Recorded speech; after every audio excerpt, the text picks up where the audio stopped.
big question that we've had here in the NLC is, can anyone challenge the LEC sister teams? And that's going to be the best chance to do so. Clear over the wall, Curb comes in! He steals it! Secures it! Lands into safety! It is just all coming up Nordavind. I think when you have players of this caliber and you have these stacked rosters, your goal shouldn't just be to win the NLC. It should be to win EU Masters, and that's what they're looking towards. But it starts here. It's racing game number 1. The towers have already fallen inside the base, and Maxi's just playing complete interrupt. Femi is onto the Nexus. I don't think he can do it. He's too infinite. It's chaos. XL take game number 1. I think XL will win the NLC this year. I think they have the better roster. Even though Fnatic have got Forbidden, I think that XL are stronger, and I think that Marcoon has looked like an incredible jungler. But I think it is really close. We're going to be playing soon. They should really be ready to first ban Nocturne, else I'm going to first pick that shit. Welcome everybody to the NLC Finals weekend. We have 2 series left in the regular season, and it is gonna be a doozy. My name is Scoundrel. I'm joined by Gulborg and Trouble on the desk. We'll be going through all of these finals series this weekend together. But before we get into the broadcast, I do need to say thank you to our sponsors, MasterCard, Telia, and El Giganten. Guys, we are here. We are literally at the last 2 series. We have 3 teams left in the entire competition. XL are already booked to the European Masters, but not guaranteed group stages. And of course, we have our losers bracket or consolidation final. Consolidation final, that's the right word, coming up today. So let's take a look at the... Oh, wait, I forgot. You guys at home, you need to get involved. We've got loads of prizes to give away this week. I almost forgot. Yes, this is the play of the day. Go and check us out on social media channels, NLC LOL. Loads of RP, but also a very, very special prize of Q&A session with Shocks on the Rift. So you get to play a game of League of Legends. I don't know whether it's NARAM or a normal game or whatever, but you get to play a game of League of Legends with Shocks and ask her some questions which she'll answer. So it's going to be a really awesome prize. She's actually an amazing person. You'll get to hear a little bit of insight about the LEC and everything you want in terms of League esports. So definitely go and get involved in that giveaway. It is a huge, basically once in a year type deal. So you've got plenty of opportunity to go and live out some of your esports dreams. Guys, should we take a look at the bracket and we can kind of take a look about how we got here? Because, of course, as I said, we have the Constellation Final. It's called... I'm not sure it's called Constellation Final. Is it? I don't know. Fnatic Rising versus Nordavind, though, is our best of 5 today. Of course, Nordavind beat Singularity out in the best of 3 earlier this week. And then XL and Fnatic Rising, that was another close series. Really was absolutely as close as it could be, with a base race deciding the first game, which I do recommend that you go and check out on the VODs if you haven't seen it, because it's an absolute banger. But XL did win, and they now go over to the grand final. Today, we have a best of 5 between Fnatic Rising and Nordavind to decide who will meet XL in the finals, and also who will be claiming that other European Masters spot. This is a bit crazy. Guys, briefly, I want to get your very initial thoughts on this series. I really want a very kind of a teaser taster of what you think this series is going to be like. Actually, I just want to give a teaser of, if you just showed me the bracket right now, last split, last season, and you told me that BTXL would already be waiting in the finals and that the lower bracket semis is going to be Fnatic versus Nordavind, I would call you crazy. I would absolutely call you crazy, because coming in, Nordavind actually looks pretty fire. They've got their stuff together. They don't necessarily rely on Snowball to win. It seems that the macro has been fixed as well. They don't necessarily play the Crispec show. They have other people that can step up on occasion. And if anything, Fnatic showed more signs of weakness than Nordavind did on their best of 5. So I'm expecting all 5 games today. That's great and all, and I just want to come in with some result-based analysis here. Never, ever in the history of the NLC have we sent 2 academy teams to EU Masters, all right? I'm just saying that, putting that out there. Norway has always been the second team that we've sent from a country that we send a team from. What do we have here? A Norwegian country. Nordavind going up against the UK Academy team again. I'm getting flashback from last season. This is exactly what happened. 100% accuracy. 100% accuracy. Oh, guys. Trouble, quickly, hit me. I know you want to say something here. I just want to mention the tweet again from Crispec that said last time he was going to eliminate 60% of the UK players. Now he also gets the chance to eliminate another 50% of UK orgs remaining in the tournament. And if he does, that's going to be a big hit because I don't think Fnatic have ever missed the Masters. And Not since its inception, or rather, not since they've been involved in a scene, I think. Well, he's guaranteed to at least knock out one Brit since he has Curb on his team. So if he loses, I mean, that's at least one extra UK guy he gets to knock out. Well, there you go. Anyway, guys, it's not just us that is hyped for this upcoming weekend, though. Everyone here at the NLC is really hyped for the last 2 series that we have in the regular season. So let's take a look at a quick video giving a bit of a hype up. I think compared to the past, the league as a whole seems way more competitive than before. It feels like the academy teams aren't as far ahead of the competition as before, and I think that's a very positive sign for the future of the NLC as a whole. It looks like that's what they want to get here. Ruck's able to dodge away on some of the turnaround. Febiven comes in for the sweep, actually gets it onto one. Nordavind are right now on a massive run of form. They've got momentum, and I think Nordavind have looked really good. Like, I think Nordavind are playing some of the best League of Legends that they've played since the NLC split began. That momentum needs to carry on, and then a little bit more for them to challenge XL and Fnatic. In regards to the academy teams, they aren't quite performing at the level people would have expected, especially when it comes to Fnatic. So I think Nordavind, so us, could actually take games off of them. Yeah, straight on the touch. He gets knocked up. Chain CC'd. Chelm now off the back. Oh, the shockwave is good! And oh my lord! I think a player for me who ended up really stepping up was Sharp. Expectations are high because of the roster, but Sharp started to really deliver. I just thought it was great to see. I think this guy's got a lot of potential, and he proved that when he was in the SLO. I had a quadra kill on Pantheon, which I thought was really nice. Because jungle doesn't really always get the highlight moment, so it was just really cool to have a quadra kill to show from my game. I'm hyped. I think this is going to be an incredible best of 5 series, and I think whoever wins is going to set up for an amazing finals versus XL tomorrow. We're actually doing that one tomorrow as well. So we've got honestly 2 incredible series coming your way this weekend. honestly, I just if we want to dive into it, do we, Alexandro? I'm assuming we can. I mean, dive.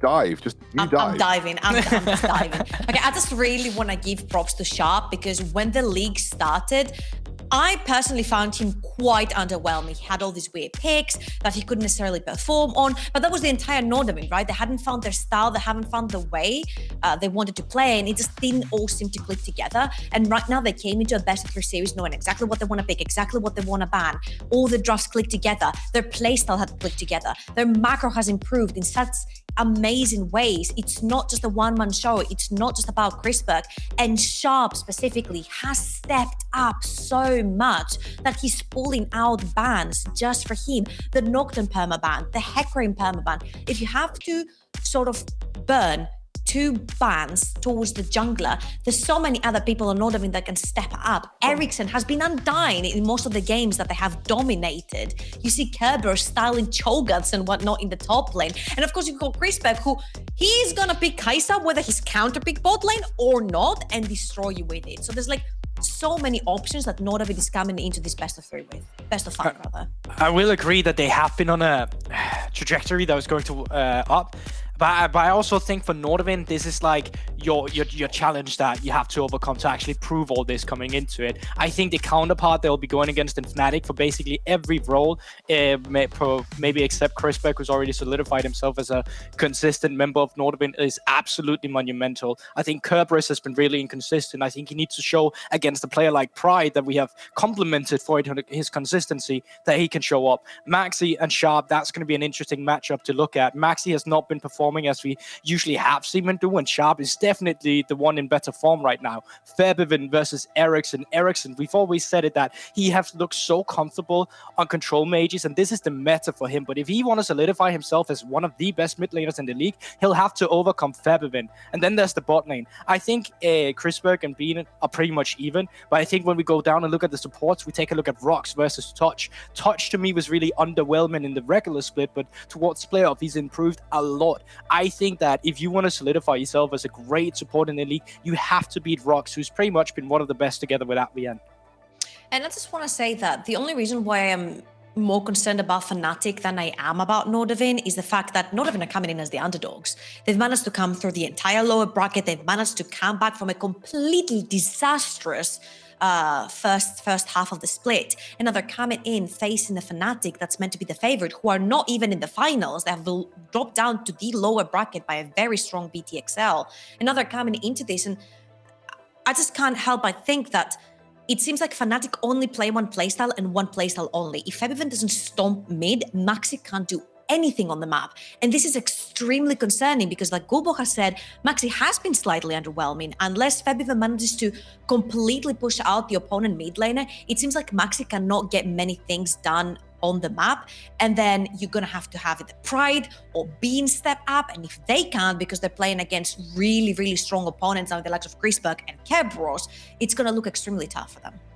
Yeah, and I think you guys have both highlighted what has been the crux of the NLC or the previous individual region kind of like tournaments previous to this, you know, like the UKLC and so on and so forth, is that it doesn't matter like how much we talk up Nordavind or even Singularity or teams that are contesting these academy teams, you need to beat them. Like, and no one really has up until this point. And BTXL had a wobble, I think, in the previous season, but for the most part, it has been like XL Fnatic dominance all the way through our respective regions where they've been involved in. So, like, this is the series where you want to see them put their money where their mouth is. They want to walk the walk. You need to actually take it to an academy team and beat them. And if Nordavind do, I think we are looking at a very revitalized and refreshed NLC. If Nordavind don't, it's the same old. It's Fnatic and XL in the final. Winner takes all situation between our academy teams. This is why this series is so important. I really feel like, for me, it's like the amateur lifeblood of the NLC on the line here. If you end up like just seeing Fnatic go through to the XL finals, it's great for the region. We have two strong teams, obviously, but you know, it feels good to have someone that isn't just the expected winners in the final. And I think that's what Nordavind are here to kind of prove and put themselves out there for. Because I don't think many people even expected Nordavind to get this far, let alone, be facing and getting into the finals. So I'm just so hyped for that, in the sense that we have an incredibly strong academy team, clearly, that I do want to see do well at European Masters. But if Nordavind can do it and can get to the finals, it is a massive win for them and the NLC as well. And here I'm gonna come to like slap your bubble really hard and burst it, Scoundrel, because okay. The BTXL Fnatic series it would literally be 1-1, and it got decided by a base race, a split-second decision, which, yes, you can assume that a better team is going to make that split-second decision seem nicer, but it was literally, 3 autos from going towards Fnatic. It was 1 recall that Bean didn't get that cost them that game. So it could very well have been a 2-1 full Fnatic. It would very well have been Fnatic waiting in the finals and BTXL playing today. So even though, yes, we are praising Nordavind, I am praising Nordavind, Fnatic looks weaker, but they look weaker than their last split selves. They don't look weaker overall. They're still a very strong team. And Nordavind are going to have to put an even higher skill performance than they did versus Singularity to beat them. I don't think it's impossible, though. I think this is the closest our teams from the academy teams have ever looked. Like the likes of Nordavind and Singularity. Predicted also Nordavind, Xcandal? Well, yeah, of course. I mean, we should take a look at the predictions and see. Let's have a look where we are. Oh, 2 of them. Okay. 2 3-2s to Nordavind, a couple of 3-0s to Fnatic, with me and Hitbrain go for that, and a 3-1 for Trouble. I think I've seen, before we go to break, which will be relatively soon, I saw Gulborg very patiently, very pensively looking into the camera. I want to give Gulborg the floor a little bit before we head into this series. Gulborg, 3-2 to Nordavind. Give me the hype. Give me the monologue. Give me the Shock's curse. I wanna hear it right now. Okay, for years, all right, for years, you guys won't understand this. For years, we've been fighting each other. Danes, Swedes, Norwegians, Finland, Iceland, in the Nordics, right? For years, we've been our enemies. But now, it's no longer about us being enemies. It's us coming together in Scandinavia, beating those goddamn UK academy teams and putting them in their place. And Nordavind, they will be that team to do today. 3-2, baby. I want to see it happen. Okay. I thought I was a Grisbeck fangirl, but apparently I've passed it on to Gulborg. I know, exactly. Gulborg's picked up. I mean, look, Gulborg is here fighting for the Nordic region in general. And do you know what, Gulborg? I'm empowered. That was like the Braveheart speech of the Nordics right there. I'm gonna leave it on that, guys. We're gonna go to a quick break. When we're back, we'll have that first champion select of our best of 5 between Fnatic and Nordavind.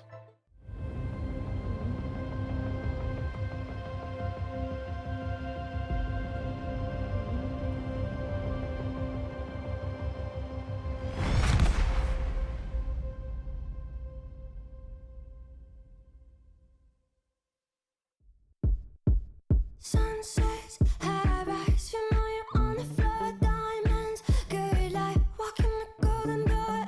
Everybody knows that you wanted more.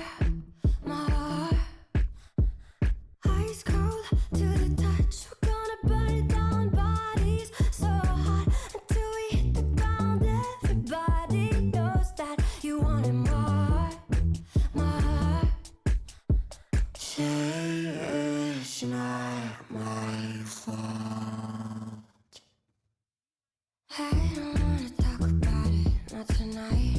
No, you probably think about it, but it's fine. Playing all the same, you know there's no amount. 'Cause money makes the world go round. I don't see a problem till it makes me sick. Dollars by the minutes, I'ma spend it quick. Knows I keep me down, yeah, I'm doing it now. 'Cause money makes the world go round. Sun-kissed on my lips, the way I want it now. Don't trip, never slip. They wanna take me down. Talk is never cheap, so you say it loud, loud. Say it's not my fault. I don't wanna talk about it, not tonight. No, you probably think about it, but it's fine. Playing all the same, you know there's no amount. 'Cause money makes the world go round. I don't see a problem till it makes me sick. Dollars by the minutes, I'ma spend it quick. Knows I keep me down, yeah, I'm doing it now. 'Cause money makes the world go round. Spend it till it's all out. This is all I feel now. Money makes the world go round. Spend it till it's all out. This is all I feel now. Money makes the world go round. I don't wanna talk about it, not tonight. No, you probably think about it, but it's fine. Playing all the same, you know there's no amount. 'Cause money makes the world go round. I don't see a problem till it makes me sick. Dollars by the minutes, I'ma spend it quick. Knows I keep me down, yeah, I'm doing it now. 'Cause money makes the world go round. Money makes the world go round.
We are gearing up for that first game of the series, Fnatic versus Nordavind. And Gulborg, the absolute braveheart of the Nordic scene, is given a rallying cry to Nordavind coming into this. I do think they come in as this, I would even just say slight underdogs. I actually genuinely feel like with Nordavind's performance, they're on a hot streak right now. I'm not counting them out like this is an absolute done deal for Fnatic. I do genuinely feel like there is a real chance for Nordavind to win this series, as you know, some of our analysts have clearly pointed out. Gulborg, being the braveheart himself, has gone for it with the 3-2. We are into draft. Fnatic are on blue side, Nordavind on red, and Fnatic taking no chances with the bot lane. It is a blue side Kai'Sa ban. The Madman is just going to pick it into whatever. You want to pick it into Tristana, he will pick it into Tristana. You want to pick it into a Caitlyn, he'll pick it into Caitlyn. He doesn't care about how hard counter he is, he's just going to pick it. What's really surprising right here is that Fnatic have been prioritizing that first pick now for a long time on Pride, and he seems to do really, really well whenever he plays that now, so I'm a little bit surprised it's banned here. I thought it was going to be a pick or ban, a ban or first pick rather, and then Tristana is one of the most contested picks that Fnatic would be first picking every single time. Aurel Rel could also be in there for them. That Caitlyn has been staying open. Bean and Chris are extremely proficient to playing this champion as well. And I'm just extremely confused, as in specifically that Narban is out there. Also, Sharp said that if Nocturne is not banned, he's just going to first pick it. Okay, fair enough. I think these bans are really interesting coming in. Obviously, you have to pay the respect towards Chrisberg with the Kaiser, but then it's actually Nordavind banning the Thresh when Touch actually had 3 games in that Champions last time they played. And obviously, it's just a testimony to how good of a player Rox is on this champion as well. And then actually banning out the Tristana. That was a champion that gave them a lot of issues in their last series. And to me, that kind of says that either we don't want them to first pick it, or we're not comfortable with it in the bot lane. Maybe Chrisberg's not too hot on it, or maybe you're just forcing Ericsson on it if you pick it. And then last champion will be Caitlyn coming out, which has been a red side ban recently in our NLC playoffs. And also we know that Bean is particularly strong on the Tristana, so getting that is like a double whammy. It's going to be the Lilia first pick for Maxi here, so prioritizing Maxi in the jungle. Sharp has shown that he will pick Mundo into this though, if the team pump kind of lines up for it. So and we saw it work out well for him into the Singularity game, so we'll see if that's an option for Nordavind. They don't have to rush to it. They could probably wait for the next rotation to think about a potential jungle pick. Or Hector. Really quickly, I don't think that the Mundo would be the greatest reply right here, because yes, he did great against the Lilia versus Singularity, but then they ended up losing the game because they didn't have the hard engage, and Hecarim right now is on a high in 11.5. He hasn't been touched yet. He's extremely strong. Chemtag makes him completely invulnerable, and they have really great engaged, disengaged champions locked in right here for Nordavind. They've got the options. They've got the half the bot lane locked in, and now Fnatic Rising have to pick and choose their fighters, because you can't have an ADC that's extremely vulnerable, so the Zyga is going to get locked in, and also you need something else that will complete that bot lane, so you don't get it pinned down. Something possibly like a Leona that can protect the backline with the Xayah, something possibly like Roxas Gragas that can roam around the map together with Lilia as well. Well, I think Rel would be a good... I forgot about that lady. Yeah, Rel is a thing. It didn't get locked in early on here. Fnatic going to get I think Fnatic got a very strong first rotation here on their blue side here, Guborg. Yeah, so to me, it's just like already you can see they want hard engage on the side of Nordavind. You get that Xayah that's great for disengage. Lilia loves to rush Sonya's Hourglass just for that. Q, all Sonya's, and then that's the kind of disengage in its own right as well. For Nordavind, they've been most characterized as, getting Ericsson on a control mage here. I was expecting the Arcia, but they decide to go on the Orianna. And it's interesting to see the evolution of Ericsson. If we go back to last split of NLC, you remember that he did not want to play Orianna. He did not want to default onto this champion. He was like, exactly. He was like, maybe I just play Zoe and not do so well. But he's been really stepping up over the course not only of this split, but last split as well. Just seeing these players actually evolve has been really pleasant. But that does also leave the counter pick open for the like of Febiven, and I'm sure he's going to make good use of it. So they're just trying to pinch his pool away a bit, maybe get the Syndra off that table as well. We know Febiven's been really happy to play that into Orianna as well. Honestly, Verdant has not been nerfed here, so a double mage mid wouldn't be such a problem for Orianna, because you can just rush the Verdant and just chill in lane and wave clear after wave clear. This is why I'm thinking that the Syndra is not much of a problem right here, because you have a lot of champions that can throw her away. You have a lot of champions that can lock her down, such as the Hecarim and the Alistar later on. The ball is a huge zoning tool as well for the Syndra, because it's extremely short range. What I'm seeing here, though, is that Fnatic are pinched into a very weird mid lane pool where they're gonna have to pick a mage for their mid lane, and then top lane is gonna have to be a tank if they want to have a correct front to back composition right here, and Pride has to go with something more tanky with a lot of engage in the kit, which makes bot lane the only play in the map for Lilia, and I find that Twisted Fate sucks an extremely clever bun because of that. It's a Vayne. Crisper, come on. All right, so that's very interesting, because we already know where Nordavind is going to be putting that pressure. It's going to be mid lane and bot lane oriented so far. On the other side of Fnatic, they decide to say, screw the Syndra, we're going for the Asir instead here, and therefore we will have to work with a lot of ground from the side of Fnatic already. Asir's been knowing this champion who's just poking you down until the last moment where he will really be jumping in. I'm sorry, I don't like this. I know that Pride wants that lane dominance, but I'm not that keen in the whole Fnatic composition right here. I know it's something they're extremely comfortable on, having the Azir to zone, having the Renekton going in, but the Vayne just makes things so much more complicated. And if the Camille gets locked in here, it's gonna be that much more room. Like either Camille or a Gangplank here would just be so much room. But since we said that the Renekton is picked here for lane dominance, why not destroy him down with a Queen? Because this is the only lane you can play through when you have the Lilia. Bot lane has no access anymore with the Vayne and the Alistar. Mid lane you can never kill because of Verdant on the Orianna. So you only play top lane and he has been shut down.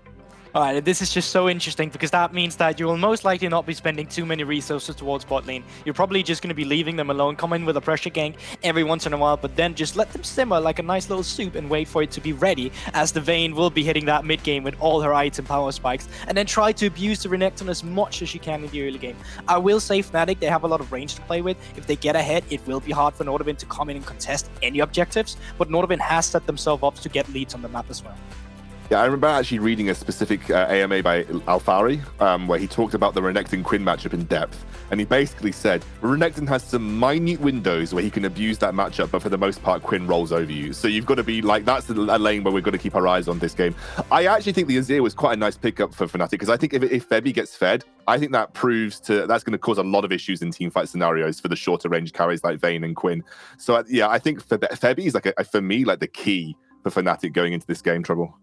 My only issue here is that we've talked about Fnatic and how dependent they are on mid-game, mid-lane presence, and I just don't think Azir can snowball enough that mid-lane for them to give that pressure over to Maxi for him to then do things. This is why they've resorted in Lesser's play completely topside, and it was obvious, right? We said that there was going to have to be a tank top lane if they want to play the front to back, or something extremely aggressive so they can abuse one lane because it's the only setup they have. And Nordavind absolutely smelled that off the draft, and they're like, cool, you pick that, we counterpick your top, and then you have no play on the map. Well, it's a spicy first draft for our game in this series, Nordavind versus Fnatic, and it's a classic curb pick as well. We're going to hand it over to our casters who are as old as the furniture in my room, which isn't very old. Hand it over to our boys. Is it actually furniture in your room? I'm fairly certain he's moving house at the moment, so I don't actually know where that's going. Now, one thing that I do want to hit on is Kerberos on this Quinn pick. You heard the pain in Scoundrel's voice when he locked it in. If anybody has followed Kerberos, it's probably us three. He's followed him for a very, very long time. I will always know him as a bit of a hit or miss top laner. This is going to be a lane where this is going to be the Kerb show, or this is going to be Kerb looking at a grey screen for the next 20 minutes. Yeah, and I think 1v1, Kerberos should absolutely win this lane, and Pride is going to have a bad time. It becomes interesting when there's the jungle presence, because something that was talked about by Goldberg there was the fact that, initially in the draft, you're thinking Sharp wants to put attention bot side, get Chris McFaddy's on the Vayne, but the dynamic shifts now with this Quinn in the top lane. In an ideal world, no one touches top lane from the point of view of Nordavind. Kerberos and Pride just have a 1v1 and you're fine, but that's not going to happen. League of Legends isn't a 1v1 game, so Sharp needs to make sure that he's leading towards the top side when Kerberos needs support. They need to be tracking Maxi, because it doesn't take much to spiral a lane like this out of control. If Pride is given attention, if he gets a couple of kills, gets a couple of plates, that's when things can be problematic for Kerberos. But, I guess we'll have to see how it pans out. Me and you both had, criticisms of Pride in previous seasons, but I genuinely think Pride has probably been the most consistent player on Fnatic. Not to kind of smack down all of Fnatic, I think everyone on this team's been relatively decent for the entire season. But Pride has been the player who stood out to me the most, just purely because there's actually been some significant growth between this season and the last season from him. Yeah, I'd agree. I mean, I feel like even towards the later end of last season, there was more pressure put on him by Fnatic to be that sort of carry role, a lot of Lucian top picks. He has moved away a bit from that. He's not playing that sort of... I think, honestly, that's kind of just the way top lane is at the moment. But he's still being a big driving force. Like, we can look back earlier in the season when we saw Fnatic without Pride was problematic, even though obviously when they brought in the substitute, it was just on duty, it was still fine. It felt like without that source of pressure, they did struggle. Yeah, exactly. And speaking of Pride in general, Fnatic have never not made the European Masters, so if they drop this series here and get knocked out, that's it. That is their spring done. They get all of the European Masters off to kind of reflect on what went wrong. And that would be a massive blow to the organization. They have been the representatives for the UK and obviously now the Nordics since they joined as joined the UKLC way back when as Fnatic Rising, or still are Fnatic Rising. So yeah, I mean, that's the thing. In terms of representing us at EU Masters, it's always been Fnatic. And there hasn't been a time where they haven't been our strongest performer at EU Masters. They've either gone out, you know, further than XL or the other team, or, you know, that they've matched XL, was the case in 2020. And I think that's the thing is, it's so huge if Fnatic end up going out here. With XL, we've had those slip-ups. We've had those times where the roster didn't deliver, didn't perform. That hasn't been the case for Fnatic. They've been consistent, if anything. Yeah. I think, you know, looking towards that as well, you know, Fnatic have never really made it over that top 4 at the European Masters. So it's not just about making it to the European Masters, it's actually performing there. And if you can't get a clean victory over Nordavind here, then what are your chances? I mean, I'm not saying Nordavind are by any means a bad team, but you realistically, if you're Fnatic right now, you want a 3-0 in this series, and then you want to move on to that XL series coming in as fresh as possible.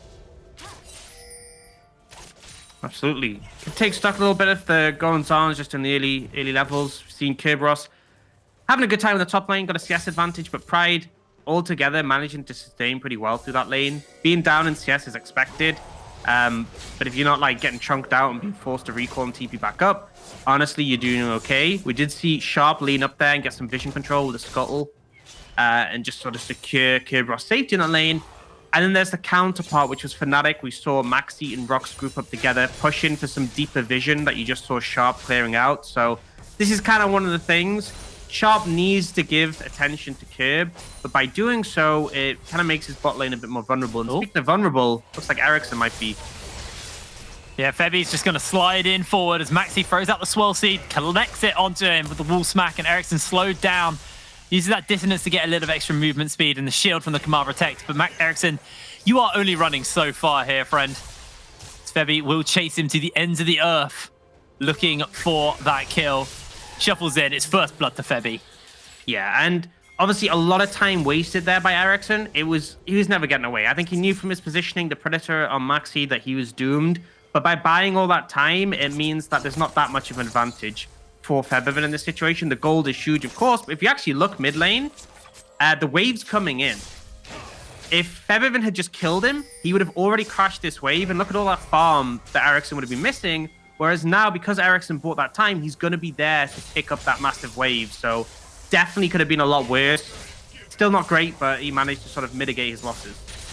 Yeah. Like you said, pretty good stuff there by Ericsson. To be able to get out of that position. Did hold his flash as well. So one of the things about Orianna, if you do vote that flash, you do become a lot more viable to getting repeat ganked. So Ericsson holding that summoner spell, kind of knowing that it was not going to go well, as we see Kerb miss the cannon minion. Here he is. You know, I think that says how good this matchup is. Kerb's missing cannon minions, and he's still up in farm. Well, Pride does have a large wave crashing into him. We'll see how much of it he's going to be able to collect, as Kerb will be applying consistent pressure into Pride every time he steps forward. But Pride actually did a pretty good job of catching most of this, as Kerb is missing more and more minions. I mean, at this point, Kerb's just going to reset. So Pride's actually not even going to be too far behind in terms of farm. Kerb not really going to be able to do much to harass from there. Pride's picked up the Ninja Tabi, just gone off a reset, and Kerb realistically wants to be picking up some items for himself. Gone for those Berserker Greaves and the Longsword. Still looking to be able to harass Pride in this situation. Now with the ultimate, you know, you can just trade pretty heavily, and as long as you're not dying to Pride, you can reset, easily come back, which is a big reason why you don't need to take TP on the Quinn. Often we see the Ignite being the go-to option, but obviously the Cleanse is pretty effective against the likes of Pride, Maxi, and Rox. This is the thing about Quinn, though. You don't take that teleport because you just get so much speed from Valor. So Kerb able to move around the map nice and quickly, recalls and gets back to lane. It's Pride just holding this wave, but looking at the gold right now, Pride is equal in farm to Kerberos. Obviously, there is a wave pushing towards Kerb, but even so, this is great for Pride. And it has been pretty isolated in terms of the lane matchup. So got to give credit to Pride here. This isn't a fun matchup. It is expected that you'll go down in farm, so the fact he hasn't is good. That being said, it's not like this is the end. It's not like, okay, cool, you made it to the laning phase, you're good to go. Kayle is still going to be problematic later on as a side lane threat. Kayle.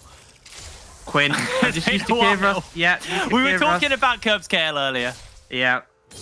I mean, it's essentially the same concept. Scales up to be an annoying split pusher, but obviously a bit more early pressure from that Quinn. Yeah. Do you see Maxi moving over to that topside Herald? And you can see all of Fnatic kind of fanning out over the map. A lot of movement through the river just to secure vision. And with the... Oh, hold on. Ericsson gets ignited, gets slammed down. The shockwave is cancelled as Rux finds the kill. Lovely little engage there by Febby. Got a flash before the ult connects from Featherven. Just a nice, slick pick-off. And critically, no flash used by Featherven there. And they did secure the flash from Ericsson. So a massive win. Wasn't a kill for the Azir once again, but 1-0-1, definitely putting it into a comfortable position. As we approach that 10-minute mark, 8.5 minutes onto the clock, we can see where we are item-wise now. So Ericsson has finished up that Verdant banner. Obviously, you can deal with the fact that it's a banner, sorry, yeah, barrier. What I don't know what I said or what I was meant to say, but he got the green item that gives you AP, magic resist, and AP. Finish that up to kind of deal with the fact that you got a Lilia and an Azir, so most of your damage is going to be from that AP, but it's actually reverse time a little bit and look at the Ericsson attempt here. Yeah, I mean, in fairness, it's slick by Featherven, nice follow by Rux, but you had time to flash there. You see that Azir diving towards you with the Rel nearby. You've got to know what's happening, and you have to flash as soon as you see it. I mean, the alternative is you get hit by it and you don't flash because you're like, well, I'm already dead. But kind of the worst case scenario for Ericsson, you didn't flash the Azir ult, you still burnt your flash, and you still died. It's rough. We do see Kib in the top lane putting down some pressure, getting a plate, and starting to ramp up the momentum in this lane. Now, one place we haven't talked about is the bot lane, who are currently rotating up towards the top side. Bean and Chrisberg both kind of matching each other in farm, chilling. It does look like, though, we are going for a lane swap for a race for first turret as Curb.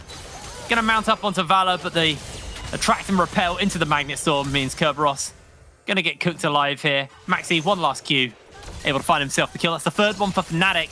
And while Nordavind are looking to go for a tower race here, Maxi does have the Rift Herald in his pocket, and Ericsson missing the shockwave on the Featherven. Really not what Nordavind need. This is going to be a pretty rough kind of couple of minutes for them now.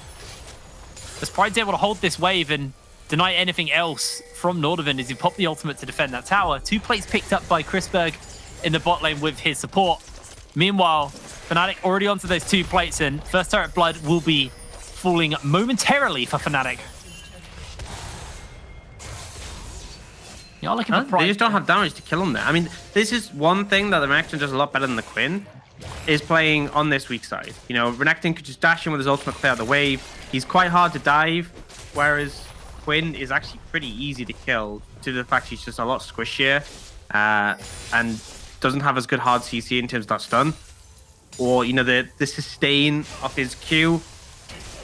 And it's just like a mistake from Kerberos not respecting the swap. And then on the bot side, they don't get the tower. They do obviously get it down to 2 plates, which is, considering Fnatic had the Herald, that is as much as they did. It's just obviously the Herald finishes last 2 off. But right now, we're seeing a pretty significant advantage for Fnatic Rising. 2k gold up.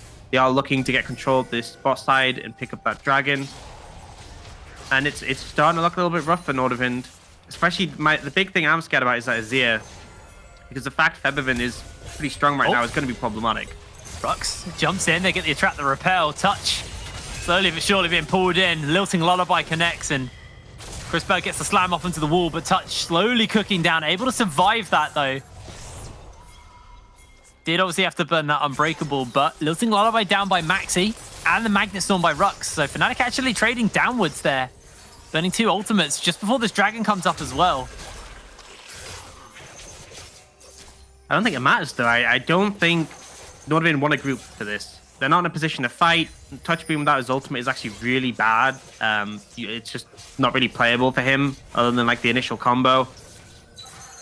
And it's kind of like he is the big frontliner for them at the moment. Sharp isn't that tanky right now, so I think they're not going to opt into this fight. They don't have to control the area. They do at least get to clear the wave out and defend this bot lane tower. And you can see in the top side, Kerberos is freezing. So this is kind of what Nordavind are getting out of this. But Touch, you shouldn't be getting jumped onto. There's the flash, the magnet, everything is just connected. Here comes Sharp looking to charge through multiple members. Pride has the ulti burning and has to flash over the wall away from Chrisberg. Shockwave hits nobody, and Bean just melts through Ericsson's health bar. Fnatic finding themselves too. It's kind of frustrating because I think Nordavind made the right decision in not fighting that dragon. You know, and they're letting Kerb freeze, build up a huge wave. He's now 40 CS up on Pride. And I'm like, cool, that's your win con. Play for it. And then Touch walks in and gets caught. And then Ericsson goes in and misses a shockwave and gets caught. And it's like, make a decision and stick to it. Like, you made the right decision and then you just got greedy. Oh, hold on. Don't worry. Touch yeah, nice stun. Nice stun coming up from Rockstar, so he couldn't finish off the combo. But realistically, I mean, they would never kill on Bean there. Oh! Bean had ultimate, had flash, had heal. And now Touch's Chunk has to recall, so Chrisberg is in a 1v2. And it's moments like these where Nordavind, it's kind of like they're moving away from the win condition. They're getting greedy. They're trying to start these fights. And Fnatic are just answering them. And as a result, Fnatic are now 3,000 gold up. They've equalized that dragon from earlier. And they are starting to look in control of this game. Yeah, it's a very dominating start to game number 1. But Pride may be looking to take the first fall here for Fnatic. Has no Dominus, is just locked in place. The teleports are coming in. He's trying to sustain up as long as possible as Maxi comes in. Lilting Lullaby lands onto 2. Curb has to use the cleanse instantly, and Sharp is bot back. Fnatic trade out, finding themselves a quick kill in response. Yeah, and don't think that's necessarily a great trade just because of the fact that you're burning TP for a 1v1 while you're ahead. My big question is, you know, Observer showed us the vision, and Pride saw Sharp coming out that brush and still just walked up like, yeah, whatever. You know, it's still an even trade. They still get control of the Herald, so not necessarily bad for Fnatic. But more kills for Kerberos could end up being a win condition. I'd say the one thing that kind of does favor Nordavind is the fact they got that first dragon. It means that Soul is a little bit later. They have time for the Vayne and the Quinn to scale up and be threats. But it's still not looking great, especially with this Herald being picked up, which is likely going to get thrown down mid and crack open that tower. But off the back of the plates for Bean was able to pick up, and the kills as well, the assists. He's got his Gale Force. He's had his Gale Force for a fair amount of time, sitting on the Warhammer, while Chrisberg has only just finished up the Shield Bow. So as far as the curb goes, he is behind it right now. I would like to have a quick toggle at the gold. Thank you very much, Observer. You can see it is a 1,300 gold lead Bean has right now, and that's about to grow the global gold from this tower going down as Rux forces the flash out from Ericsson. This time, nice and proactive with that flash by Ericsson to make sure he doesn't get himself caught out. That's another question mark for me. Why are you there for that play to be made on, you know? You see the Herald coming, you're not defending that tower, it's literally impossible for you to do so. And yet you step up and now your flash is down. And it just feels like Nordavind aren't quite in the game yet. There's a lot of mistakes coming out and Fnatic are just punishing them again and again and again. Fnatic are that kind of team. You give them an opportunity, they will take it. They're keeping that going in this game, keeping their pedal on the metal right now. But resets coming in, going to spend up some of that gold. Bean's almost at his Essence Reaver. Remember when I said Chrisberg's only just finished his shield bow up moments before Ericsson died? Bean is almost on his second item on the Xayah. He is got a gargantuan lead. Yeah, and a lot of it is from the towers, the tower plates, the global gold coming in. So everyone on Fnatic is ahead. Bar that top lane where Kerb has the lead, everyone else is just significantly further ahead. And it's going to make team fighting really hard because Kerberos doesn't flourish in team fights, you know? Yeah. Other than finding backline access, which realistically is very difficult to do against the likes of an Azir and a Xayah, he's going to struggle because, you know, if you're in range to be auto-attacking as a Quinn, you're in range to be dived on by the likes of Rux and Maxi. And realistically, split pushing just isn't that strong in the current meta. You know, you're forced to fight around things like the dragon because of the power of the Dragon Soul. And that's likely what Fnatic will look for. We do see a fight brewing here, though. Yeah, Bean's getting jumped onto. Is going to throw out the ulti as he dodges away on the charge. The Magnet Storm's going to pull them in. The feathers don't actually hit anybody. Fnatic burned 2 ultis to survive the 4-man onslaught from Nordavind. Yeah, I mean, this is a problem with the Xayah. That was honestly beautifully played by Nordavind. I love the flank. if you actually saw there, they all dodged away from the feathers from the feather storm. Oh no. Oh no, Sharp. Oh no, Sharp. Yeah, I mean, this is the thing. Nordavind set up a great play. 4 members on a bean. They play it really well. They dodge away from the feather storm. They don't get rooted or blown up. And they just don't have enough. They can't catch him. Bean didn't even have to flash there. And then Fnatic just turn around and they just kill Sharp.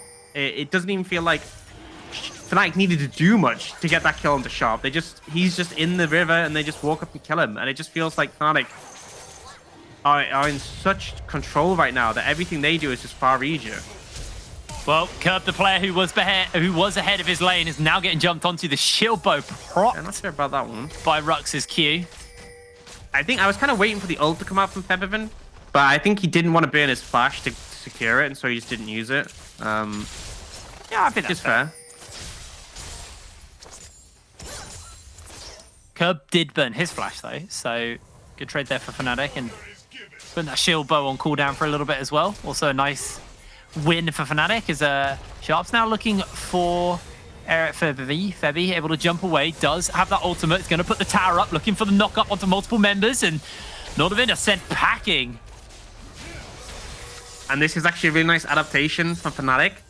Renekton can't handle the Quinn in the side lane, but Febiven can on this Azir. He outranges the Quinn, he can just shove waves endlessly into Kerberos if he wants to. And if Kerberos tries to make a play like that, you can build a tower for yourself, you have the ult as a defensive tool. Bean though, ult not up yet. Yeah, it's only just about coming up. Can he get it in time? I don't think so. He flashes away. Chrisberg gets the shield off. Here's the Feather Storm. Here's the Magnus Storm. Everything is getting thrown in, and Pride's coming onto the flank. Jumps over the wall. The soldiers are going to cut down Chrisberg. Kerberos is next to go as Pride able to find himself the kill. Ericsson interrupted. Locked down. The shockwave lands onto 2. But Maxi continues the fight. Goes in for the stopwatch. They're taking a nap. It's a dirt nap as it's a double kill onto the Crocodile. 4 members of Nordavind fall. And this is looking like we're going to a game 2 already because Fnatic absolutely decimated Nordavind in that one. They're going to pick up the Baron. It's just about a spawn off the back of that. They have insane DPS for it. And honestly, it's so hard to kill this Xayah. Nordavind threw everything in the kitchen sink at Bean, and it wasn't enough. And then the reply from Fnatic was just absolutely devastating. Huge turnaround there for Fnatic. 20 minutes on the clock. The second Baron Nashor spawns. Fnatic able to pick that one up. Kind of harking back to the days of when Febby first joined Fnatic. I thought when you said the second, I was like, wait, is it this? How is it the second Baron? But, you know. Oh, Lord. Yeah, I mean, they nearly get beamed, but his ult actually just came up as Chrisberg flies in. Beautiful peel from Rux, and Chrisberg's short range, and then losing vision in that brush means he can't follow up. And then the re-engage comes in. Pride, he's had a rough time in the laning phase. He's been put behind. Doesn't matter. He flashes in, stuns Chrisberg. And then here for Maxi, basically 1 HP, gets to sleep, gets a stopwatch, gets the heal from the kills, and manages to clean up. I mean, again, Fnatic are ahead, and it's a difficult fight for Nordavind to play, but Fnatic were beautifully... the bird is the word. It's the deer. Going to get the slowdown from the Swirl Seed. Put a couple of members to sleep as well as Sharp. Getting slowed down by the Chilling Smite. Great condemned by Chrisberg to protect his jungler, but Kerberos has already lost his life. This went from a CS lead to 1-3. Very, very quick for Kerberos. That's the Kerberos play.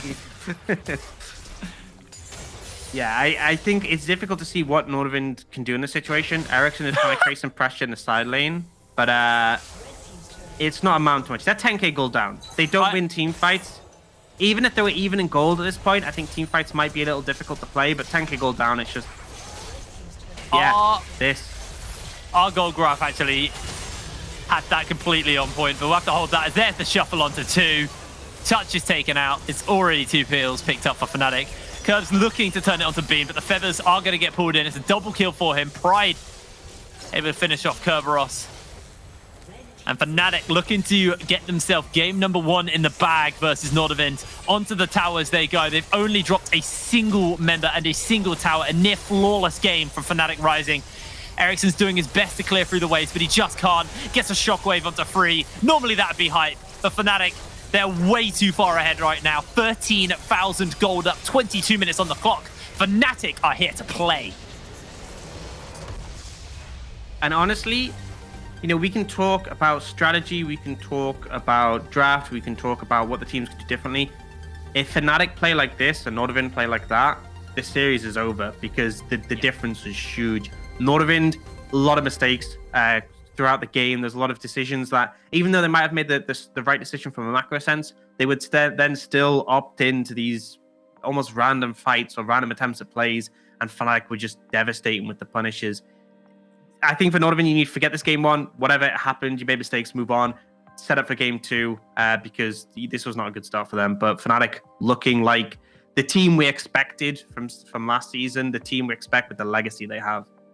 Is the lower bracket finals. It is a best of 5, so there's still way more League of Legends to come, hopefully. But for now, it's time to pay the bill, so we'll see you after this break.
Well, all that Braveheart speech. You had to do this to him on the office.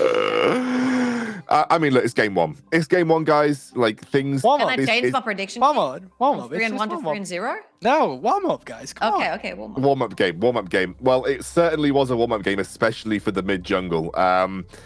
Yeah, that was not a pretty performance from Nordavind in the first game of the series. Fnatic really came out and meant business, and Nordavind, I think they got the first game shakes. I don't know if it was nerves or whatever, but it definitely felt like they weren't playing optimally in that particular game. Just to specify, Fnatic had a much harder comp to execute, and in this particular game, it should have been a bloodbath in the top lane in favor of Nordavind, and I just felt like the mid jungle, like you mentioned for Nordavind, was so extremely lost. Like, we didn't see Sharp on the map at all. There were instances where Kerberos had a triple wave stuck in under Pride's tower, and they didn't try a single dive on that. I mean, the point of trying to counterpick the Renekton is that you can smash him so hard that when he comes out in the mid game where he's meant to be strong and completely dismantles you in a dragon fight, he doesn't have the items, he doesn't have the experience, he doesn't have the gold to do that. And this is how you possibly win fights right there. And there was just so many instances. Like, I just specifically want to pinpoint this onto Sharp because yes, Ericsson had a lot of misplays, and you can call it warm up, you can call it what you want. I'm not gonna just to pinpoint it down on Ericsson because he had a bad game. I'm just gonna leave this aside. But like, Sharp had a strong tool in his hands, and they just didn't utilize it at all. A lot of the decision making of him sitting down in the bot lane when top lane was like freezing with no TP, your queen cannot join, so why are you sitting down the bot lane hovering around a dragon that you've obviously lost? And as for Fnatic, they just do complete dominance in the mid lane, and that's the key for success, right? If their mid lane stomps, they win the games. And listen, it's cold today, all right? They forgot to book. They forgot to book. I've just heard this just in from Kami, the manager of Nordavind. They forgot to book warm-up scrims. It sucks, but you know we go with the first one. Ericsson is back in a bit, and that's all I have to say. It was not pretty from Nordavind. It was pretty from Fnatic. And I gotta say, we talked about underwhelming junglers. I said Maxi was a bit underwhelming before this. He was not underwhelming in this game. The Predator Lilia coming in here, reminding me of Rakas when he was meta in the jungle, where you just Predator into a lane and you just don't counter that. It's just like, well, I guess there's a deer on top of my face. And it was unlucky. It was Fnatic. Unlucky. They just played this better. They just played this better. Mental reset, guy. Mental reset. Well, you know, let's get a palate cleanser. Let's get a bit of a palate cleanser. Let's our professor segment to palate cleanse that game a little bit. Let's break it down. Let's break it down. We're coming in. Okay, so you can take a look at the map state right now. If we just pause. Fnatic with Feathervin. Let me get an arrow. That's not an arrow. That's an arrow. Just pushed in bot side. Top lane pushing in as well. That's not an arrow either. Don't listen. All right. Yeah. Okay. Sorry. That's okay. Warm up drawing board coming in. And initially, they get a nice pick onto beam where the CC is layered, but immediately TP starts kind of channeling from the side of Fnatic. And you kind of see what Desire does here from Fnatic. Nordavind's composition is designed to go in, and having a Sire rotated for Fnatic this early is just so huge for you, because every time they try to go in, if they overchase, they'll just be forced into a choke point where they won't be able to withstand the power coming out from Fnatic. And that's kind of what's happening in here. Being disengaging everything nicely, Chrisberg even flashing in, dying for it. TPs come through from Pride, they try to disengage him, but at this point, Fnatic's just so far ahead. And had they been on even footing towards this point, they might have just one-shot that Sire when they got the pick, but after this, even Maxi coming out with clutch pace like that, the Q, Sonya, Sleep, where they're not even able to kill Maxi, like, it's just like, from a comp perspective with Fnatic, they made it work. From an individual perspective, they just outshined Nordavind that game.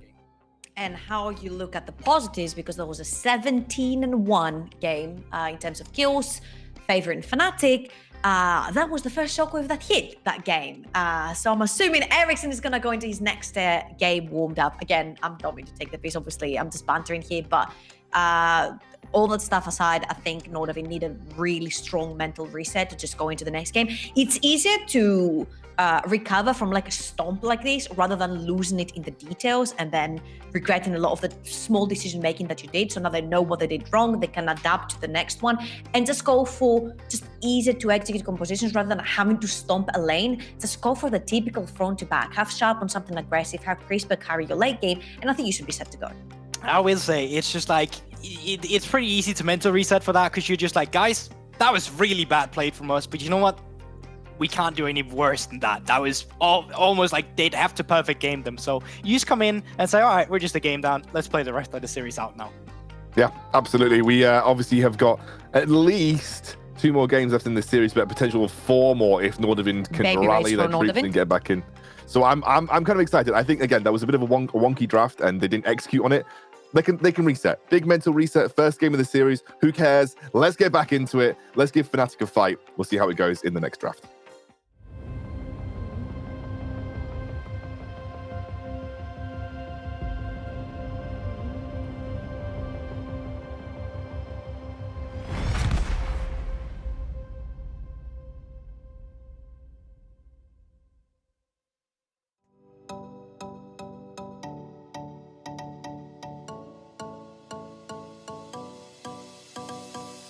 Watching the world go by under the moonlit sky. It's the feeling, yeah, it's the feeling. Sun-kissed and having fun, oceans and summer sun. It's the feeling, yeah, it's the feeling. We know what ain't gonna change, and we know the stars will never fade. We'll never walk away, make this our real life, just you and me. Right where I want to be.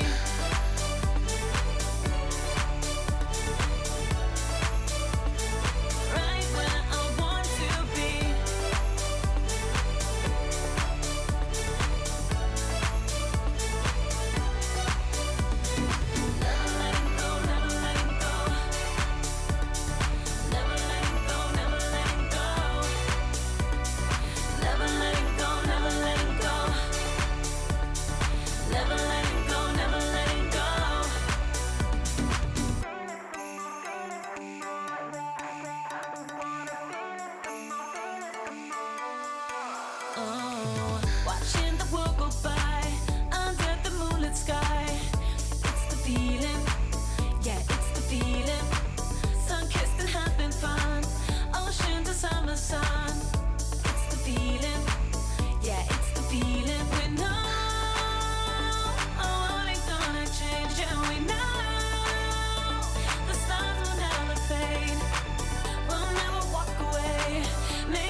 Heading into the second game of this series, Nordavind will be looking to make it more competitive than the first, that's for sure. And it all starts with the draft. We are heading into Champion Select. And before we do, what do you guys want to see different? Like, what do you want Nordavind to change up? I know, Trouble, you briefly expanded on it, but I'd like to hear a bit more about how you think Nordavind should approach this draft.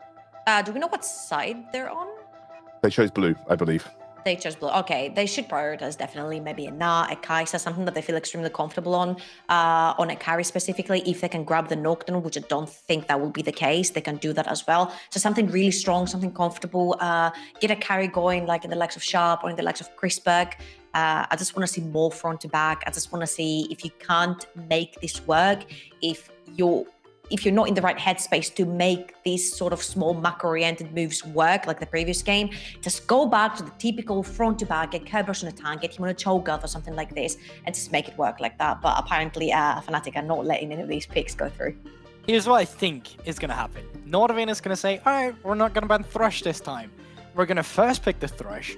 We're going to play a composition where we can draft towards the bot lane, where we have the setup to go for the dives. And there you go. Thresh not banned yet. That's not happening, Goldberg. It's gonna be a nah. We'll see. Well, I think we have first pick Nas. We've seen quite a bit throughout the NLC this week. And I would not be surprised to see Fnatic just take it off the table. I think that was an area of the top lane that was a little bit spicy. It'll be the Thresh ban that comes through. Now, I wonder... Nocturne open for sure. Nocturne's open and Na is open, as you said. Yeah, but that's the first pick you promised. The problem here is that Fnatic probably going to pick Olaf here because it's a really good counter towards Nocturne, and it does... I'm trying to find the word. It does battle with him pretty well in the early stages, and after 6 you can't necessarily really kill him. So it would be very fair for them to try something like this, or try to play from range and try to stomp top lane. So this is like a Fnatic Rising trying the comp that Nordavind tried last time and tried to shut down top lane. This time with a much squishy top laner in the likes of Na. So Kerberos is going to have to be extremely careful here. It definitely has to. And having known the jungler now, I'm pretty sure you just want to be like, all right, we're picking Nocturne. We got to know it's easy to play for in the side lane. The problem right now is that rotation Fnatic came in with. You know they're picking the Nas, so you just go for the Renekton, Nidalee. Renekton, Pride Comfort. Nidalee, Maxi Comfort. Like, those champions were banned away from Maxi towards all last split. And now he's just instantly blind picked. So you know they're going to be targeting this side of Na. But with Karthus coming through, that is looking like a Nocturne mid for Ericsson. Yeah. There's no way that's going to be Chrisberg. Chrisberg does not favor the AP mages down bot lane. He just doesn't favor them. He doesn't rate them. He would rather play something like an ADC. But this could be flex at the end of the day if they dupe into the ADC pool too hard. You can't take it down bot lane. It's the Schalke combo, right? This is just the Schalke ult combo. You just ult Karthus ult, you Nocturne ult, you kill someone. There you go. Right, so this is interesting as well because Karthus is one of those champions that can actually keep up with Nidalee in terms of clear speed as well. So if you match Maxi towards going up the top lane, you can actually make sure that those dives will not happen, or at least you will trade even with them because Karthus is not an easy champion to dive. If you kill him, there's a pretty good chance that he'll take you down with him as well. With this though, Nordavind once again opted into not going for an AD carry before second ban phase, and that is targeting Chrisberg heavily, something I think they suffered from a bit in the game before, but let's see if they can bounce back and actually play a stable mid-game with the picks that they're going to secure, but I'm a bit worried. This looks like Leona Misfortune bot lane for Nordavind. It would make a lot of sense. It does a lot of damage. You lock someone down, Karthus will be able to finish someone off really easily. If he doesn't, Nocturne will be diving in. I don't want to see the Karthus flexed into the jungle at all, just because you now will be in trouble most of the time and you won't be able to get there and help him in time, while Sharp on the Nocturne will be able to jump from like halfway across the map to try and defend his top laner. So I do like that matchup much easier, much better than just having the Karthus. Plus you do have the Karthus half of whatever your top laner might need if someone drops low. I really do want to see Chrisberg's Misfortune here. I think it does make a lot of sense. You do have a lot of raw AD as well, and Leona just to lock someone down for the Nut and the Nocturne to jump on. So what, that would be Karthus mid then? Yeah. God, I haven't seen a Karthus I mid just in, don't like, see Chrisberg playing that Karthus, I man. haven't seen a Unless they Karthus swap mid since like mid. season 2. I mean, It's like, Nocturne mid is not. Nocturne is probably not the best you can go into a Seer, but in terms of like how the composition would work, like there's still an availability for you to just go down towards bot lane and try to set it up there. Leona is coming in as Leona. I wonder their if it's trouble, Misfortune. and let's see if the Misfortune is going to come in as well. It's something that we know he's been heavily targeted in the past. He's like, look how many I have left. He's like, look how many I just have left. I think that if you want to play weak side bot lane and help the others, I actually think Senna would be a pretty good decision. I think Misfortune can fill the same role as well in terms of you don't necessarily have to be played for. But I think there's a lot that can interrupt Misfortune as well. And they're actually going for the Vayne once again. Now, Vayne is really good into Renekton. Like, Renekton playing into a Vayne, you hate to play that in team fights if you're actually on an even footing. We didn't get to see that last game. So I kind of understand that thought process. But at the same time, it's really hard to navigate when you go against an Azir and decide at ultimate. He just flashed so many ADCs. I'm like actually molding right now. It's like the Misfortune lockdown together with the Leona would be brilliant. The Senna with the double global. You mentioned Nari's in trouble. Chrisberg will be able to save the Nar from halfway across the map. And if that swap stays, I just do not like it for Kerberos, because Kerberos will be constantly under major pressure, and all the jungler will be able to help you with, because she's going to be constantly farming, is just press R, and it's just not going to be enough unless Ericsson pushes wave after wave and insta roams top lane, which could also be the case because you're closer to top lane than Sharp would be on the Nocturne being on the bot side of the map. So I just want to see the Vayne in action here, because I don't know. Here's what I want to see from Nordavind. I want to see you track Maxi in the early game. You want to know where he's pathing. Wherever he is, make sure that Sharp is actually keeping up with him, because he is Karthus, and he's able to have the same clear speed as Nidalee. So if you can be there every time for a counter game, that's perfect. Now, mid lane is going to be the biggest problem, because Featherwind is probably going to have a lot of priority. So you're going to have to sacrifice some pressure in the early game just because you can't move Nocturne before he hits 6. But when that point arises, I want you to be proactive and see if you can get some picks ahead with the vision control you can get from a global composition as Nordavind has drafted. It's harder to execute, but there's ways you can make this work. I don't know. I think this is looking like a Fnatic game. I'm just not sure right here what the Vayne will be able to do with the Azir soldiers, with the Renekton in your face, with a Braum. There's like so many auto attacks going down in this with the Renekton, the Azir, together with the Xayah, that the Braum passive is just going to be popping all over the place. And you're playing a very short range ADC as well. That might also be a cleanse game for Chrisberg here, which means you lose a lot of the battle 2v2. So Masters. Now, I might not be the smartest cookie on this broadcast. I think that's fair. But there's one thing, after years and years of working with you, Orcs, that you have hammered into me. Nidalee Renekton is one of the most disgusting tower diving duos there is. Now, he is into Kerberos, so I expect Kerberos to mostly be shoving.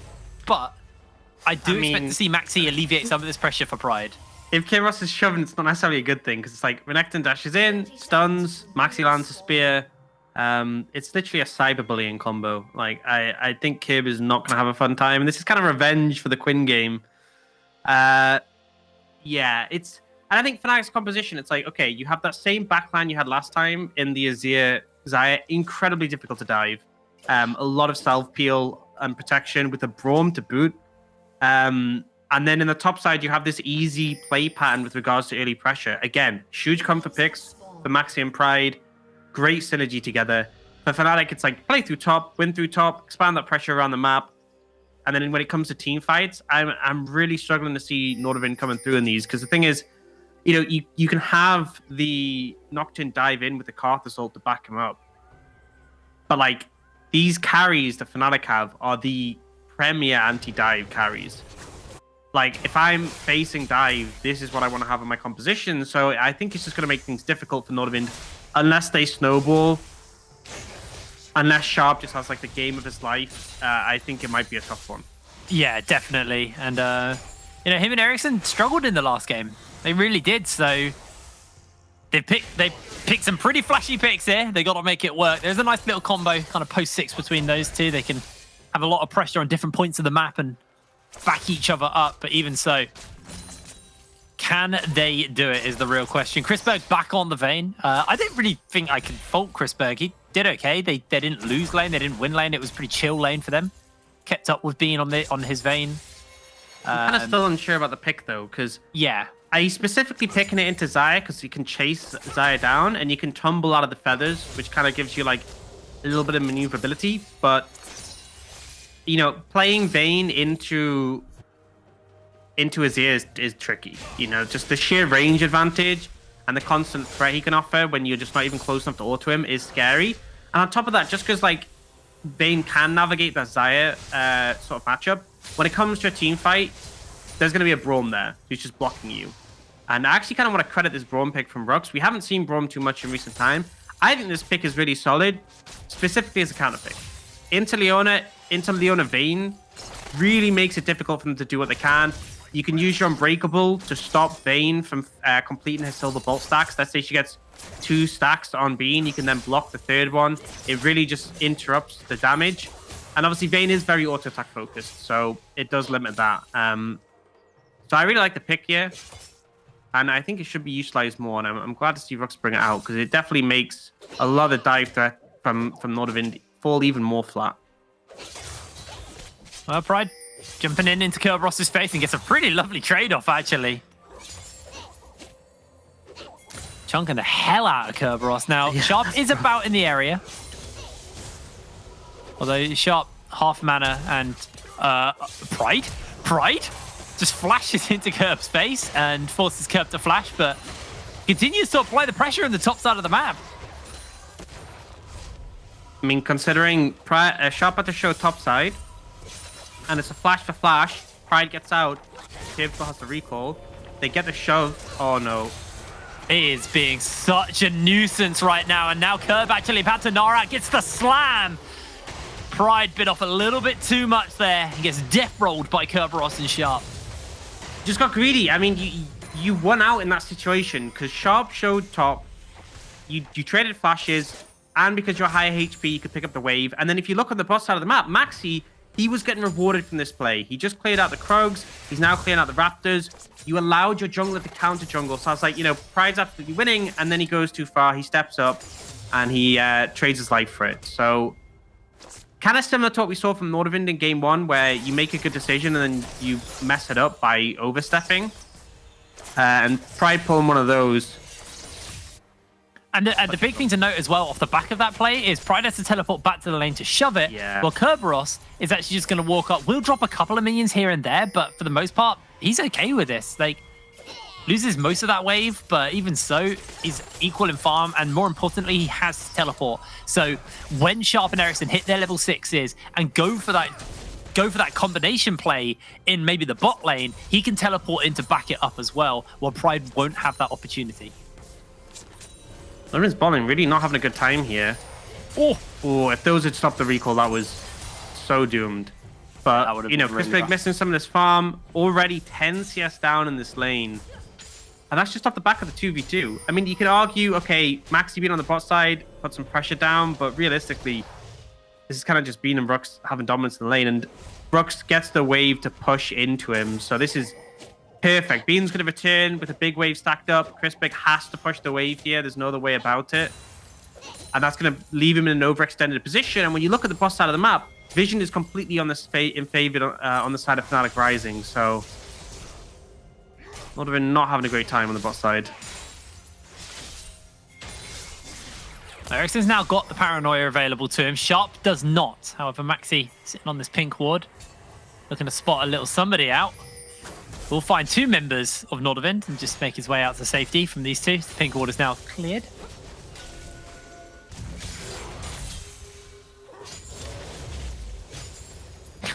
Gotta hit some of those, Gib. I say that's a little bit of missing and a little bit of dodging that. Every skill shot in the game comes down to it. A little bit of missing, a little bit of dodging. I don't know, with me it's mostly missing. That is true. I mean, Fnatic had control on the bot side river. Bot lane is ahead, so they are looking to take this, but they're actually being challenged here. 6 now available for the Carthus. Yeah, here's the Paranoia. They don't have ulti onto the Xayah. They're going to try and keep him alive for times, and Bean able to get it. Condemned by Chrisberg onto Rux, but now Curb's coming in onto the flank. That's that teleport advantage we were talking about. Bean's going to get cooked. The Requiem raining down on Fnatic, and that's going to be a second one picked up for them. They get the Dragon as well. Febby just about gets out from that one. And Fnatic lose 2 and the Dragon.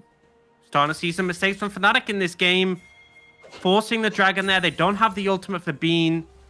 End up getting engaged on, and even though it was a little bit sloppy from Nordavind Ericsson going in a little bit too early, they still managed to come out ahead. The Karthus assault just being such a huge factor in that one. Really nice little fight there for Nordavind.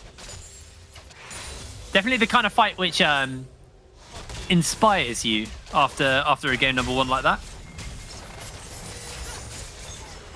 Being there coming back to lane to catch this wave.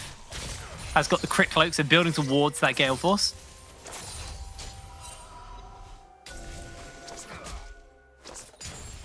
There's a touch. He finds out Rux here. They are looking to jump in, but Fnatic able to get their support out, chunking Rux pretty heavily, and Bean in response also getting pretty heavily chunked as Curb and Pride continuing the scrapping here in the top lane.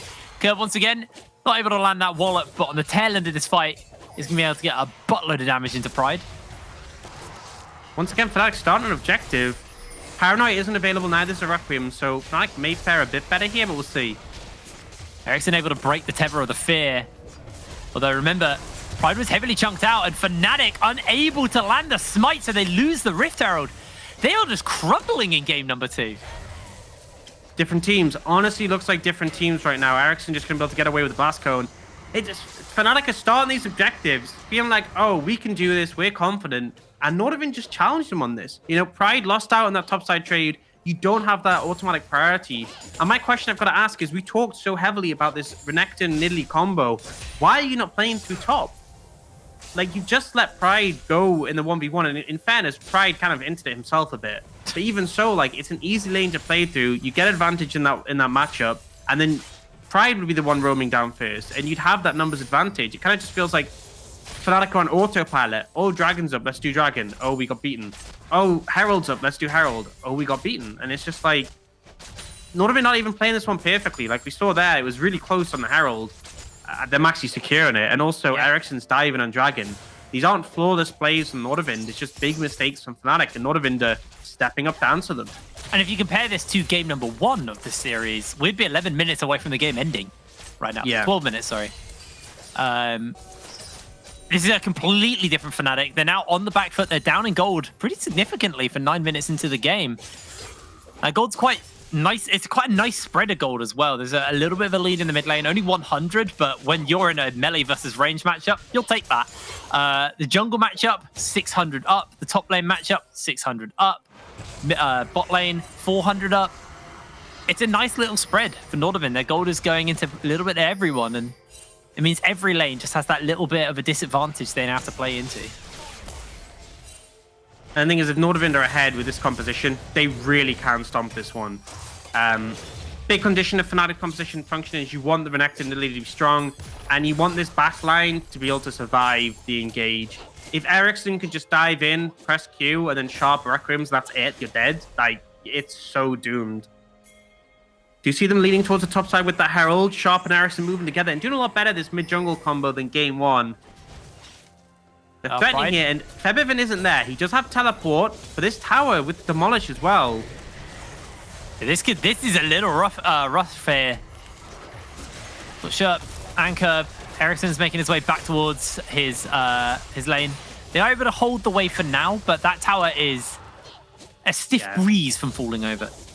It's not going to hold it for long. And the thing is, Febiven doesn't want to walk up there because that's the problem against this Nocturne. If you're caught wandering from one lane to another and you get engaged on, you're just going to die. Well, bare minimum, you have to flash and burn ult to get away. So, can't be playing around with this one. It kind of keeps your mid laner on an island in this situation. And when you think about how relevant Febiven has been for this team in general, it's definitely a rough spot to be in. And this tower's going to fall here.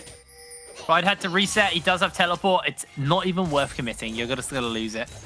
So, Curb able to find himself first tower of blood, and the gold lead now 2,500 up for Nordavind.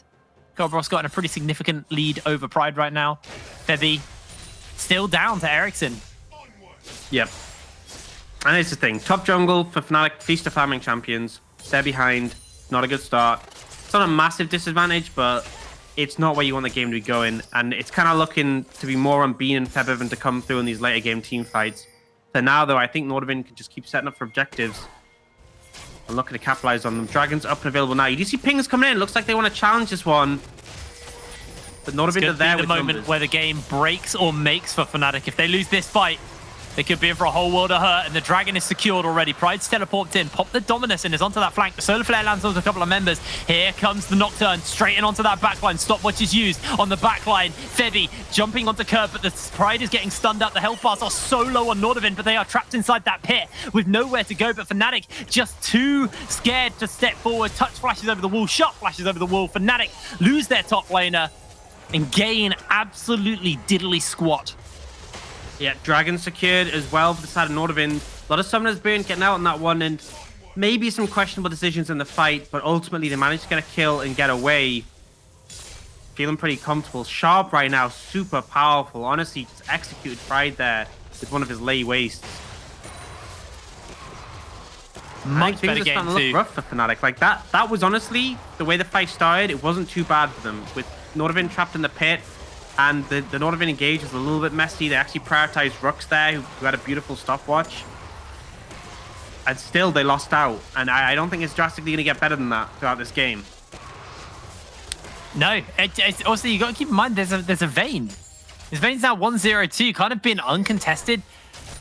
Sure, it's down a very small amount of farm, but that is inconsequential. And Chrisberg will be late game scaling, you know, a real insurance policy for Nordavind. So, scary stuff for Fnatic to deal with. The shield bow closing in on being done, making it harder to deal with Chrisberg. You don't have to rail this time just to turn the shields off. All in all, a much better game for Nordavind. Yeah, as they are looking to trade out for a turret. Fnatic looking to answer on this bottom side of the map, gonna get some free time on this tower. Rux just being a nuisance to Curb. Yeah. Kib does secure the Krugs, though.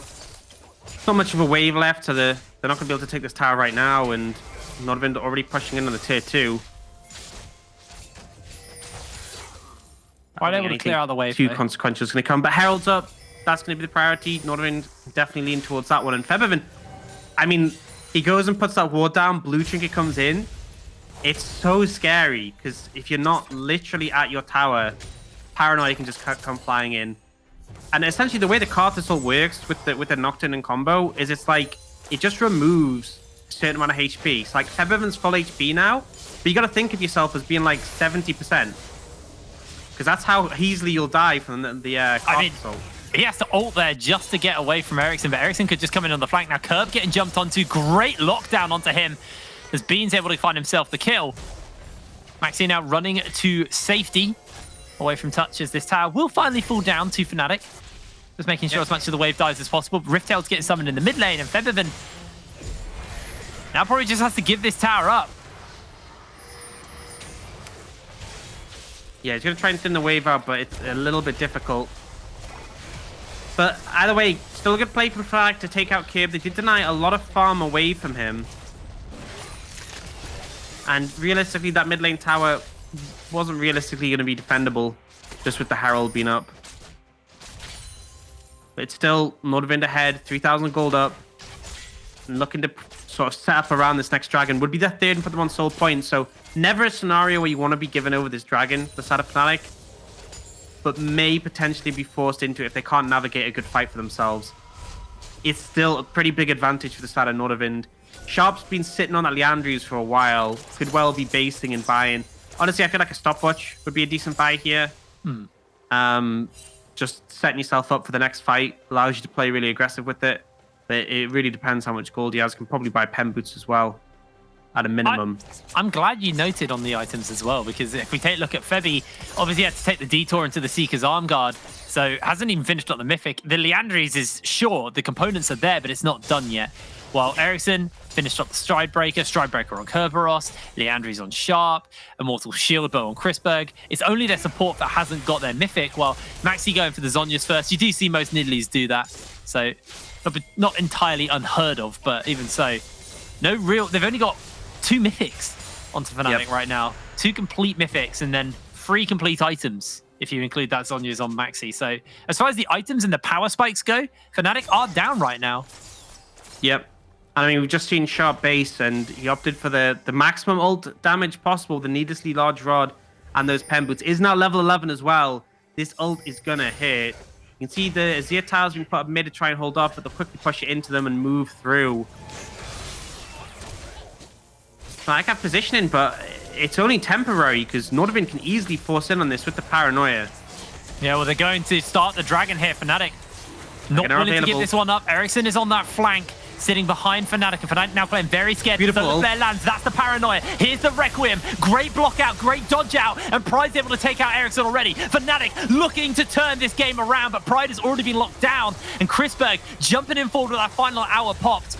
Curb's going to lose his Mega Knife. The spear lands, and that's going to be the flash. That's going to be the execute. No, it's not. Maxi has to go golden. Pride slides in. Kerberos is low. Bean flashes onto the backline, and Fnatic are starting to wipe these Nordavind members out. But it's still 2 members standing on both sides, and Sharp able to secure the 3rd dragon for his team. Fnatic still losing out in this fight. The slows come down. The feathers come down. Sharp on the run, but Viven cannot find the damage. And Nordavind still out winning in the fight. This is Nocturne. Oh, no, being said. No. Yeah, not playing that one.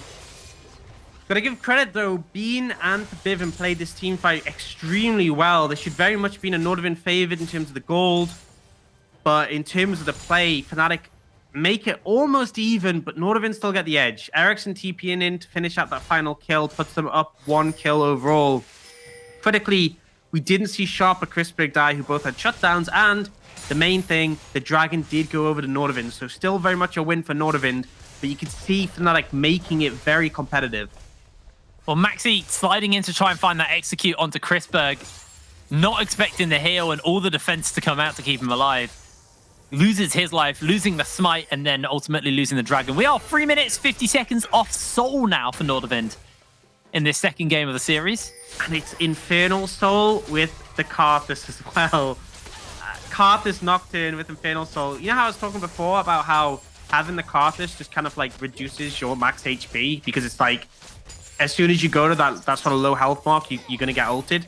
The Infernal Soul just makes that even worse. It's like, you know, being a squishier target, playing as Dina Featherman on the Azir or the Zaya, it means you're just so threatened. You get low HP, Karthus ult comes, and it might even be the point where it's killing you from half health, especially when Sharp finishes his Rabadon. So really scary, and that's absolutely a fight that Fnatic need to win. And not just win, you need the Dragon. You have to deny that from Nordavind, or things will be looking really rough. Fnatic now looking to try and crack open this top lane, get themselves some of this locked gold, pull it back for themselves. The tower in the bot lane is going to get answered out, so at the end of this, it still will be Nordavind who are up in towers, but now they're looking for Curve. He's going to be able to hop and jump away from that little bit of action. And Febby, I think it's best to hold this as the, I believe the recall was cancelled by touch. No, it wasn't. No, he went back to base. I thought we had a vision toggle. He's back in base, don't worry. I gotta give not credit any threat to Fnatic in the fact that their bot lane in tandem with Maxi have been playing the side lanes really well. Yes. They group up together, they let Azir clear in the mid lane, and they end up punishing Curb, denying him away, picking up towers. And because of that, they're only down 1 tower. They're still obviously down in gold, but, you know, a team who aren't playing the map as well as Fnatic could find themselves significantly further behind in this situation. So managing to kind of navigate their deficit quite well. Absolutely, and the 2nd item has been finished up for Bean, so he is matching items with Chrisberg.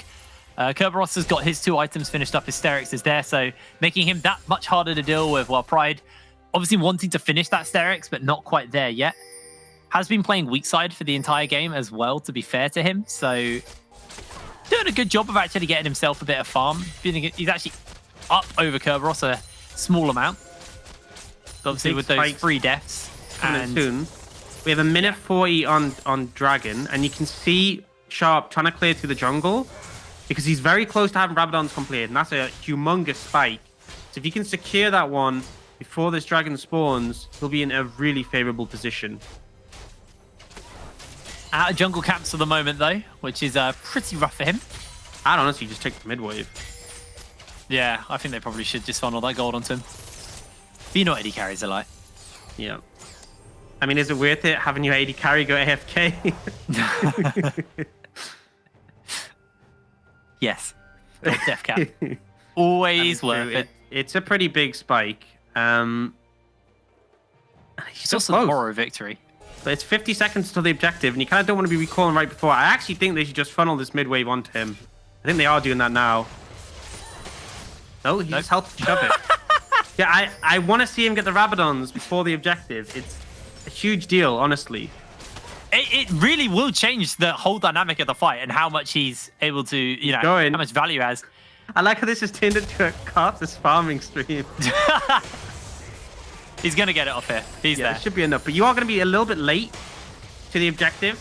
I actually think he's not opting to recall here just because he doesn't have time. So yeah, he's not going to get the Rabadons, even though he does have the gold for it. Both of these teams are fighting for the priority in the river. Fnatic are the first ones here, though, so they've got the vision down. They can see where Ericsson is on this flank. Their pink ward and that pixel brush is going to get taken out, however. Rux getting chased onto. The wall of pain is up, and Pride now getting feared up by Ericsson, able to dash away. As here comes the Requiem into the solar flare, into the ulti, and actually, no death cap. Not as impactful as an ulti. Now Curve's in Mega Gnar, so he's looking for his opportunity. Gets the flash on the 4 members. The Featherstorm's there. There's the bot back by the Azir, and it's already a shutdown onto the Karthus. His fight is absolute madness, but Chrisberg is popping off a triple kill onto the Vayne. Featherman's going to try and take him down, but I just don't think he has the damage. The shield bow is procced. He gets condemned back, dodging away. Febby is trying to dance around these Nordavind members. Flashes over, but the shields, the condemned, the ace is there, and the soul to boot. Kerberos with their huge play there on the Gnar, getting a massive wallop into the wall and just devastating the side of Fnatic Rising. It was a little bit messy on the back of that. Bean and Featherman trying the hardest with the huge Featherstorm and the Azir ult, but that early momentum from this CC from Kerberos just enough to win them the team fight and get them the soul on the back of that. Crispy coming in with a triple kill and does end up finishing off Featherman on the end. 5-0-6 now in the Vayne. Rabadon's picked up, Infernal Soul in the pocket. Nordavind looking good in this game. Looking so much better in this game. So much better. Now, Baron's up. Fnatic obviously want to get some vision around it.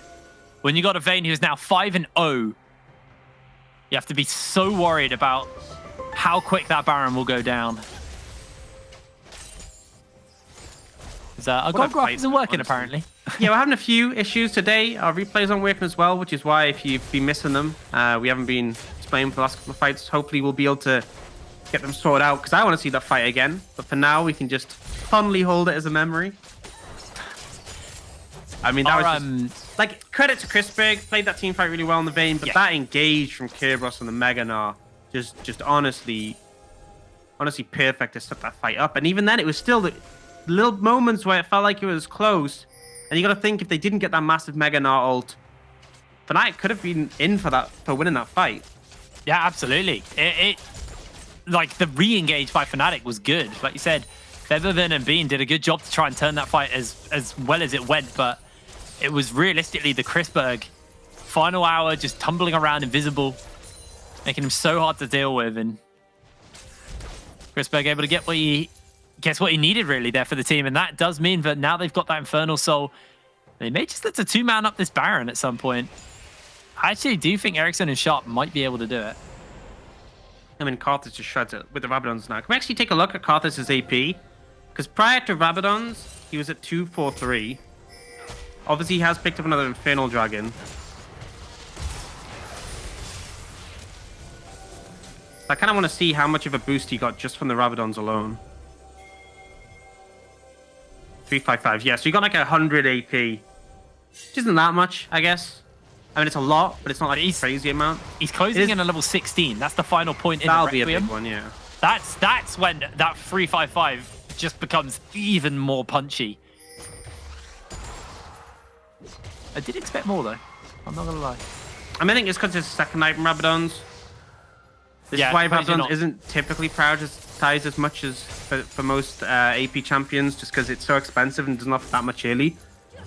Does compound over the course of the game as you pick up more items. Obviously, that percentage bonus is going to be more and more relevant. But I mean, the big thing I'm looking at now is Chrisberg. He has shield bow, has fan dancer, has IE. He is to devastate anyone he touches realistically. Looks like that's going to be it. Baron getting started up. Fnatic going to try their best to deal with this. We'll spot them out thanks to that pink ward as Touch is trying to do a bit of zoning duty. You can see that Pride steps back, and here comes the into the Requiem. Not an option for Featherfin as he is trying to get away, but the fears are going to connect in time, and Maxi getting chunked out. That's that wombo combo. Pride wasn't there, and Febby just gets blown up. Just beautiful from Touch there. Ease on a Rux, but then the ult directly on top of Featherfin. Featherfin getting caught out by that one, and then even with the ult, even with the Zhonya's, isn't able to survive that. Hero's chunking Maxi out. Not going to be able to secure the Baron, and the fight is looking to break out. Rux is jumping onto a massive wallop backed by Curb once again as the feathers get pulled in, but the shielding, the damage is just way too high, and Fnatic only have been left. Nordavind are looking to close out game number 2 and tie the score here. Going for a fast reset, spend some gold. Void Staff picked up by Sharp, and he is now level 16. This one's looking pretty over right now. Fnatic need a miracle to bring this one back. Baron in the hands of Nordavind. A 9,000 gold lead. I mean, NLC caught this up to 500 AP with Infernal Soul as well, with Void Staff. That's a lot of damage. Yeah, suddenly it went from, yeah, okay, to, oh no. Yeah, things are not looking good. And the thing is, no one on the side of Fnatic really has any magic resistance. It's only Rux who has the locket, and you are reliant on the locket. If you want to survive that Carter Soul, we did see that in that dragon fight for the soul. Rux had a really good locket to keep everyone healthy. But if locket's already down, if Rux is already dead, if you're not able to save the locket for the Carter Soul, it is just going to hurt. Everyone on Fnatic is going to feel squishy up against that Carthus. The question for me now is, okay, yeah. That question may have just been answered a little bit there. Is there a win condition? Can Fnatic pull this back, or is it now just... Yeah, no, it's doomed. You need Nordavind to botch and engage up to a ridiculous degree. They need to be diving like your Nexus towers. They need to mis-execute. You need Featherfin and Bean to survive and find some space. And like let the towers do the work. You let Feathers, let the soldiers. You need an extended fight basically when Nordavind just aren't able to get access to the backlines. That's a big if. But that's kind of the win con they're hoping for right now. Oh, Pride. That is not what you need. And a great solar flare into the Requiem already. Febby's being chunked out, and that is just disgusting. Being running away by Kurt, but not going to be able to do it. It's a double kill for Chrisberg. And Nordavind are going to look to close this game out. They've got the Baron. All of these games are pretty accelerated, pretty fast. I mean, high kills, low time. Sharp seems to be the theme for this series. It's just, yeah. I mean, Sharp's so fed. It was a one-button outplay. Pressed R, and they were just deleted, honestly. Fnatic didn't feel like they got any momentum in that game, and it's kind of a mirrored version of Game 1. Nordavind able to accelerate that one pretty quickly, and I will say we saw a lot of mistakes from Nordavind in Game 1. It wasn't a flawless Game 2, but they cleared up a lot of those, and the aggression was a lot better, and also just huge credit to their team fight play. Curb on the Gnar was absolutely massive. Chrisberg delivering on the Vayne, making us understand why they were picking this Vayne so frequently into the Xayah. And Fnatic just looked a bit lost. It just looked like a completely different team than we saw in Game 1. Yeah. But shows that both teams can very convincingly close that game when they're given the advantage. You've got a knock block. That's what you got to do if you're Fnatic going into game number 3. Now we're going to throw to a break, and when we're back, we'll have our analyst test to break that game down a little bit more. See you in a second.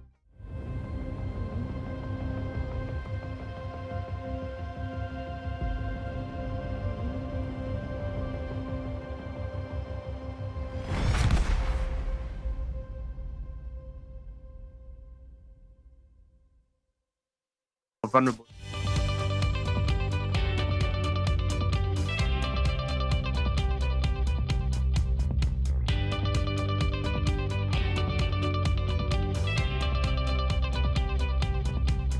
The weather is nice.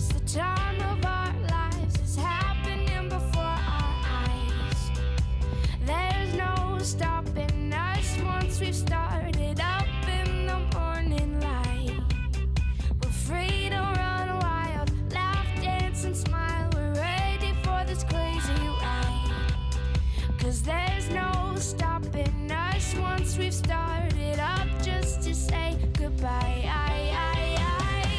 We are gonna run into the sun. We are gonna run into the sun. We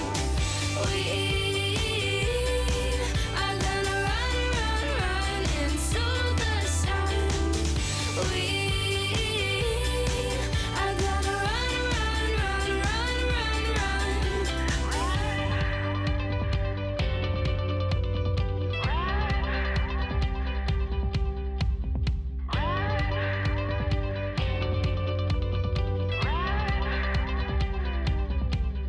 We're one step closer to our dreams that color bright like autumn leaves. Not looking back, we're not afraid to fly. We're forever young and we'll never die. We're one step closer to our dreams that burn as bright as we can see. We're gonna jump out, climb so high we reach the top of the endless sky.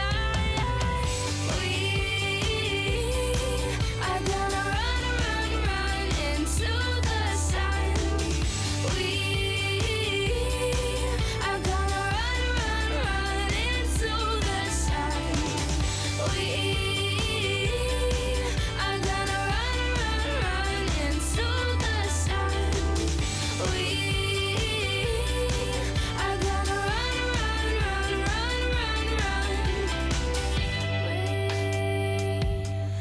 are gonna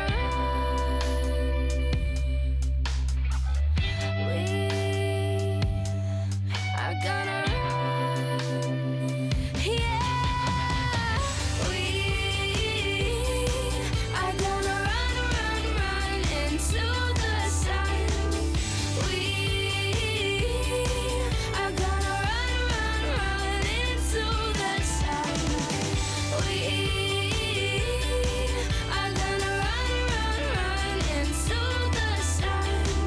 We are gonna We are gonna run into the sun. We are gonna run.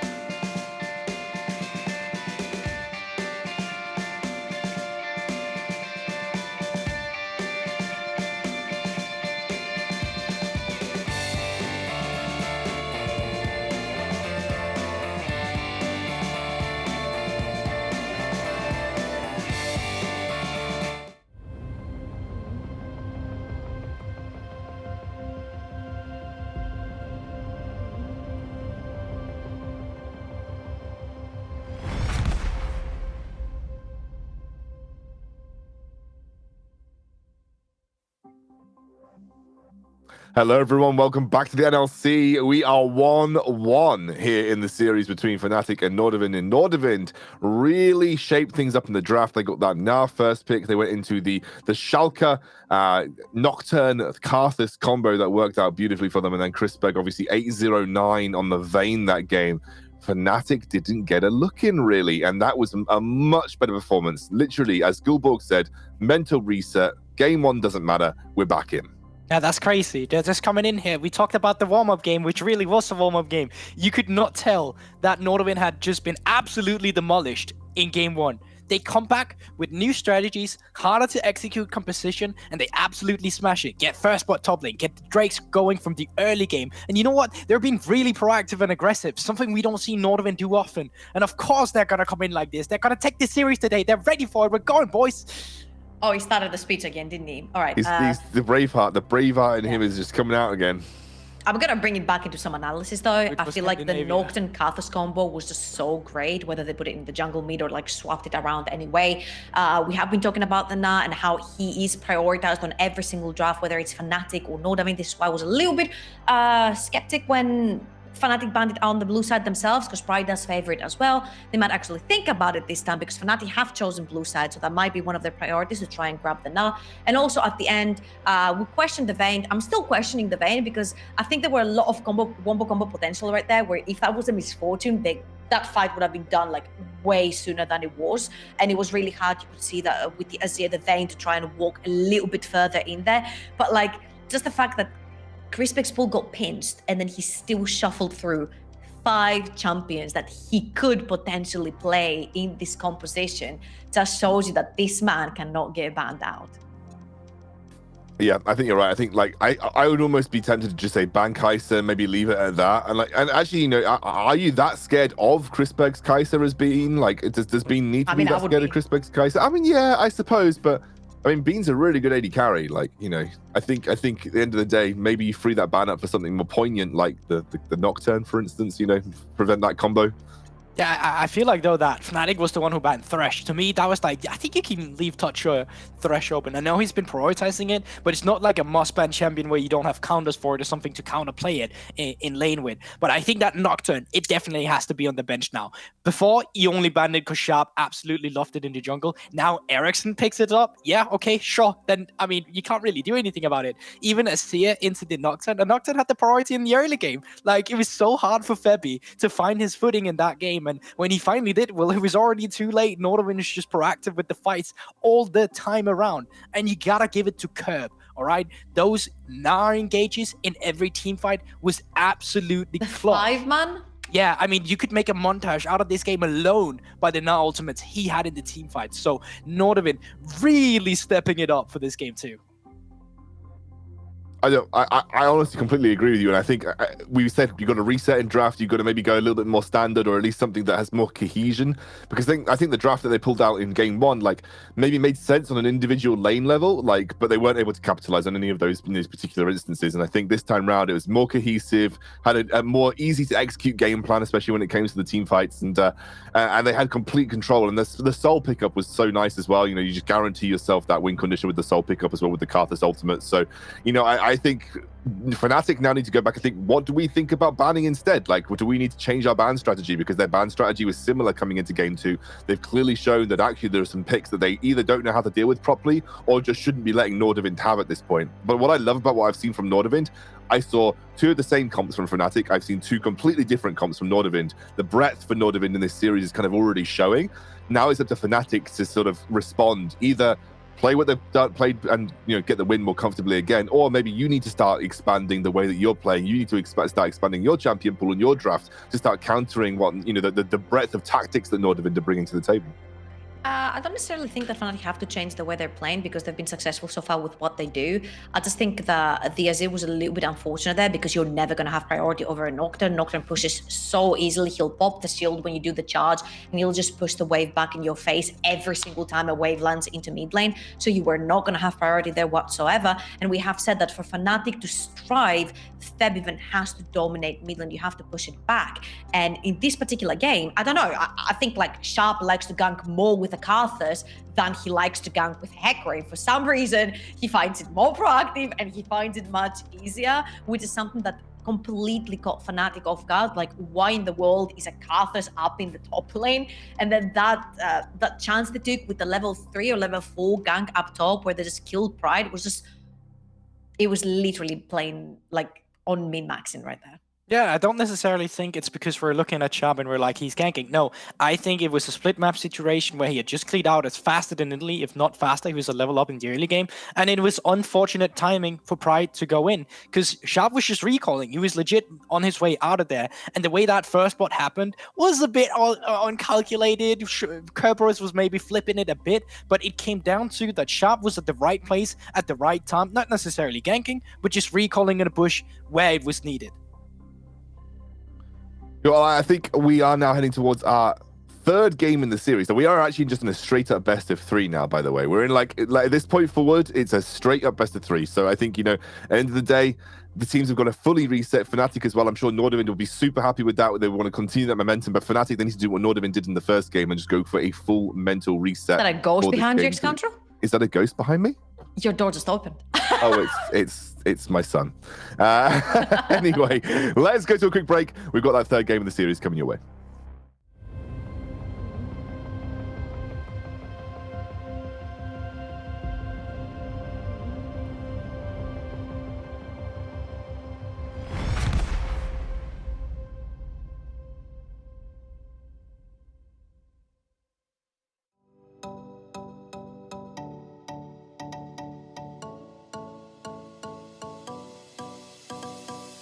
Watching the world go by under the moonlit sky.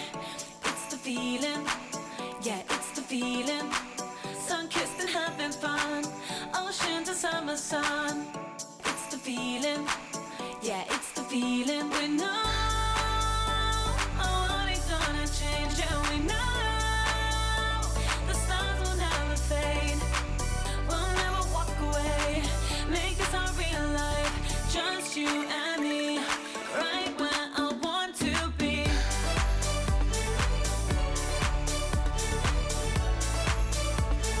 Right where I want to be.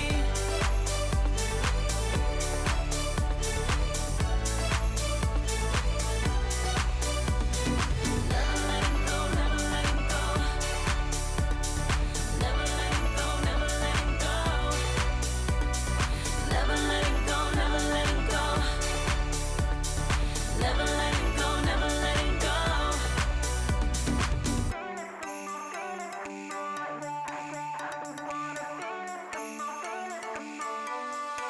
Oh, watching the world go by under the moonlit sky. It's the feeling, yeah, it's the feeling.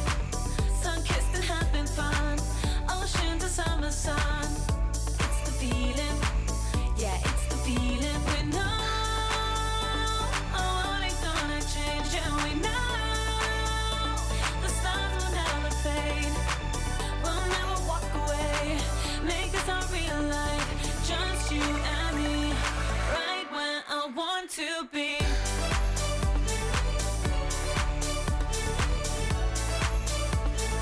Right where I want to be.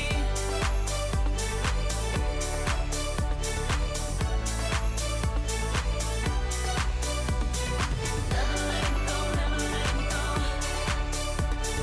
Never letting go, never letting go. Never letting go, never letting go. Never letting go, never letting go. Where I want to be.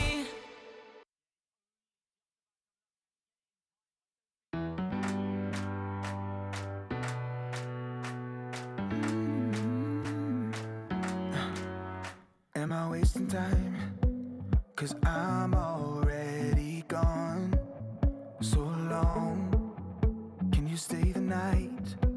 'Cause you're the thing I want. I want. I know you're feeling different when you're stressed out. But even with no makeup, you still stand out. 'Cause no one makes me feel the way you do now. Like you do now. The way that you move your body, you make it look like a hobby. Every time that you touch me, it's electricity. Things we discovered underneath last night's covers. Everything came so easy. It's electricity. Electricity. Whoa. It's electricity. Electricity. It's electricity. When it's late at night, I feel you on my skin. My skin. You're all that's on my mind. It's finally sinking in.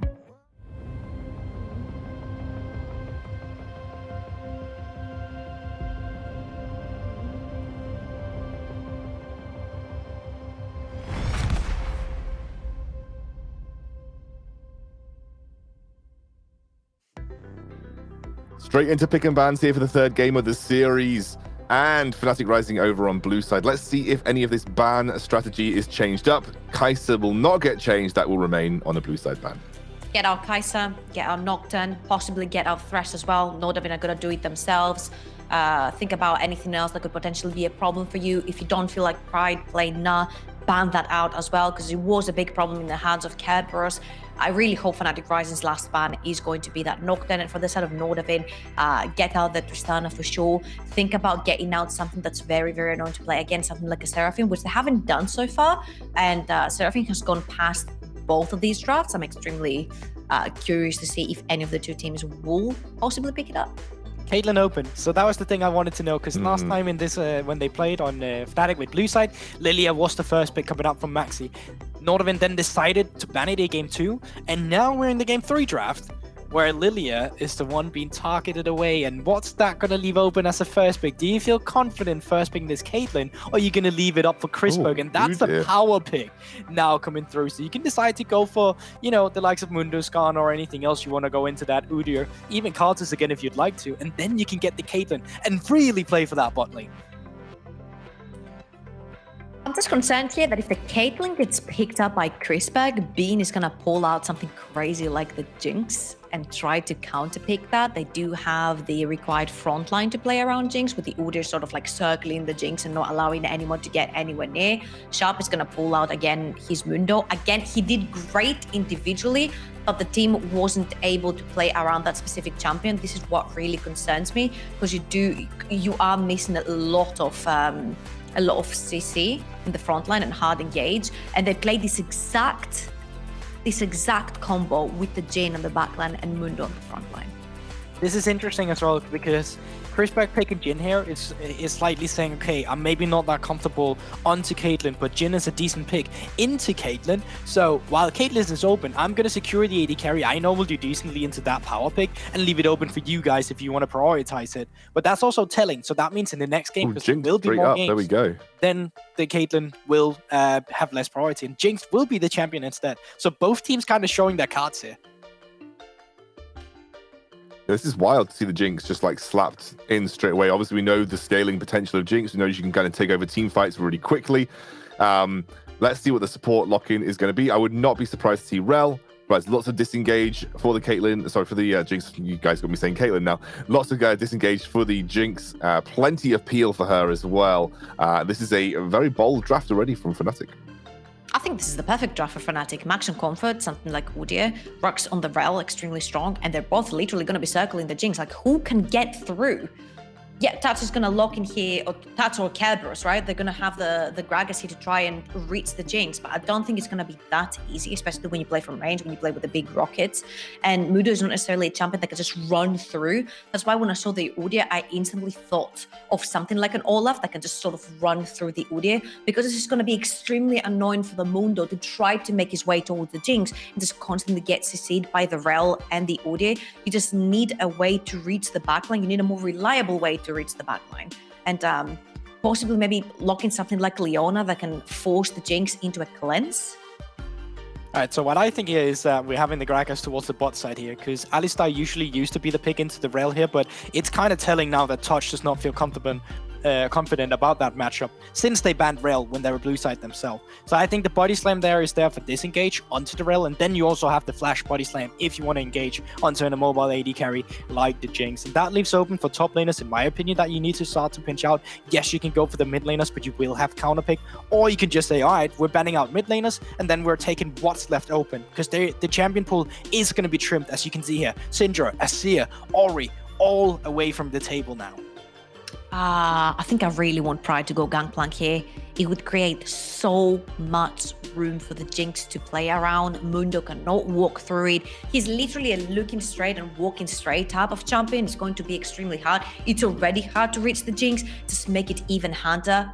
Get a lot of control mages in as well. Something like the Azir would be beautiful here for Fabiven. Something like the Renekton even can create a lot of space within, as well as the Gangplank. Fnatic have a lot of choices to honestly perfect that composition. And even the Cho'Gath getting locked here, even the Cho'Gath will have trouble, because it is, again, a walking straight type of champion. You don't have reach in the backline, and it also tells you that the Gragas is going to go down bot lane. What? Why did you ban Vayne? They already picked Jhin. There's no way they're picking Vayne top. Why'd you pen Vayne? Pride does play. Yeah, Vayne? Pride does, but Pride banned it. So that means you're kind of blind picking a solo laner here where you would be too afraid of Curb just saying, you know what, I'm going to go Vayne top here. I think that's a bit risky going into what we have right here, and they are leaving open the counter pick for mid lane here for Ericsson. So there is potential for you to go Yone in a composition like this if you would want to keep punishing on melee champions, as we saw Ericsson had some success with the Nocturne. But it's the Aatrox now locked in for Pride. So that is Fnatic's composition rounded out. Again, playing very heavily around the Jinx, lots of disruption, lots of peel for that Jinx. Yone is being thought of here for Nordavind. Again, you did mention it, Gulborg, but it will be the Lucian that gets locked in for Ericsson, giving them that AD mid laner to help complement some of the damage profiles that are coming out from Nordavind. Okay, so these are the two comps coming through here for Fnatic Rising and Nordavind. I've got a few moments before we hand over to our casters. Let's break down and have a look at these two comps before we jump in. I'll start with you, Gulborg. Yeah, okay, so I like what I see from Nordavind here because Chrisberg is facilitating AD carry now, and we saw how that worked out in earlier series where Ericsson actually played Tristana. So we know Ericsson can pop on AD mid laners, and he's done it against control mages. So we're looking onto Ericsson being the star player here. You just play standard front to back. You have 3 frontliners, and you have 2 ADs in the back. Easy to execute. But Fnatic's kind of the same as well. So I kind of like the fact that Fnatic have gone for like Gulborg saying the ease of execution right here, the front to back typical. They've also added some pressure points right there with the Aatrox, who kind of used the Cho'Gath earlier on. I call the Aatrox an AD mate basically on the top side. He does have a lot of poke with his spells, but I also like the pressure point coming in from Nordavind because they have the Lucian in the mid lane. Ericsson has shown the Lucian before, and this sort of has to dominate. So Mundo is very easy to walk into your lane, start throwing cleavers in your face, as he has to spend a lot of mana to try and stay ahead, to try and push the wave towards the Lucian. And Lucian usually clears very, very easily. So don't be confused if you actually see Ericsson pushing the lane and suddenly disappear into Fog of War, and having the whole of Fnatic starting to respect that. Okay, well, we'll see. This is the third game of the series. This could give a bit of momentum either way to the teams in this long slog. Going to hand it over to our casters for this third game of the series. That's not exactly how I read it when you wrote it down, if I'm going to be honest with you. I was thinking more of a Game of Thrones kind of line. Orcs, talk to me about these team comps right now. What do we like here? I mean, both teams going for that front to back. I think there's sort of... It's something we've seen a lot from Fnatic. We've had the Azir for them 3 games in a row. Xayah is different to Jinx, but Jinx is still going to be sitting that back line and looking to ramp up in the team fights. But I feel like Nordavind have not gotten on that train. And really, a lot of it's going to come down to execution, who finds some momentum in the early game, because both teams have really strong scaling. I'd say the carries definitely have the edge for Fnatic Rising, but for Nordavind, their front line is just so beefy in the later stages. Well, we're loaded through onto the Rift for our third game of this series. I predicted a 3-0 Fnatic after game number 1. I was very confident that it was going to be a 3-0 Fnatic, but honestly, Nordavind showed great adaptation. Able to find themselves a win in that second game, and convincingly so as well. They smacked Fnatic about. But then partly down to also Fnatic kind of just almost just putting their head in the mouth of the crocodile almost. Even though they have the crocodile. I mean, again, it's like your analogy, well, not really your analogy, your point last game where, like, with every skill shot, there's a bit of missing, a bit of dodging. It's kind of like that in the game of League of Legends. There's a bit of outplaying and there's a bit of misplaying. And I think we've seen that in both games where teams have made mistakes and the other team has capitalized on it and punished it. I do think we've definitely seen better performances from both these teams throughout the split, in their losses for sure. But I think that's a thing. When you face hard opposition, those mistakes are going to get exploited and be sort of opened up. Ooh. I mean, this is a really strong level 1 invade. The body slam from touch, really powerful, combined with the cleaver spam. And Maxi being left alone, he should see them come around the corner, though. Oh, he's all right. He did get hit by the cleaver, but... The thing is, Nordavind didn't know that he was alone. That's why you saw Sharp darting backwards, because they don't have the information. This is actually full Fiesta. Bit of a turnaround here. The rockets actually land onto multiple people, and Nordavind end up wasting a bunch of time. But it doesn't look like they're willing to give this up quite yet. Febby is getting a lot of damage into Sharp and going to force him to pop a potion. Yeah, and a great decision here from Maxi. He sees this big fiesta going on. He goes, I don't care. My red buff can stay where it is. I'm just going to start doing Krugs. I'm an Udyr. I can do anything I want. And as a result, Sharp is going to be behind a little bit in the jungle. And considering the clear speed of an Udyr in general, this is a good start for Fnatic Rising. Yeah, absolutely. Sharp does have that fleet footwork though on the Mundo. So even though he got a lot of poke put into him by Featherfan, did burn his potions, and with that fleet footwork, has a pretty okay clearing out here. Curb returning back to the Cho'Gath. Getting a really nice trade versus Pride here. Pride able to heal back up with that Deathbringer stance though. Yeah, I think the thing is with this matchup is there's a lot of ability for the Aatrox to dodge away from like the Rupture and the Silence from the Cho'Gath. But realistically, there's so much sustain on both of these champions. Unless you massively misplay, you should just be able to pick up a ton of HP. Like Kerberos has been chunked out a bit here, but he's got Darn Shield. Both of them have Darn Shield, and when he clears this wave, he'll be able to heal back up again. Able to manage things just fine.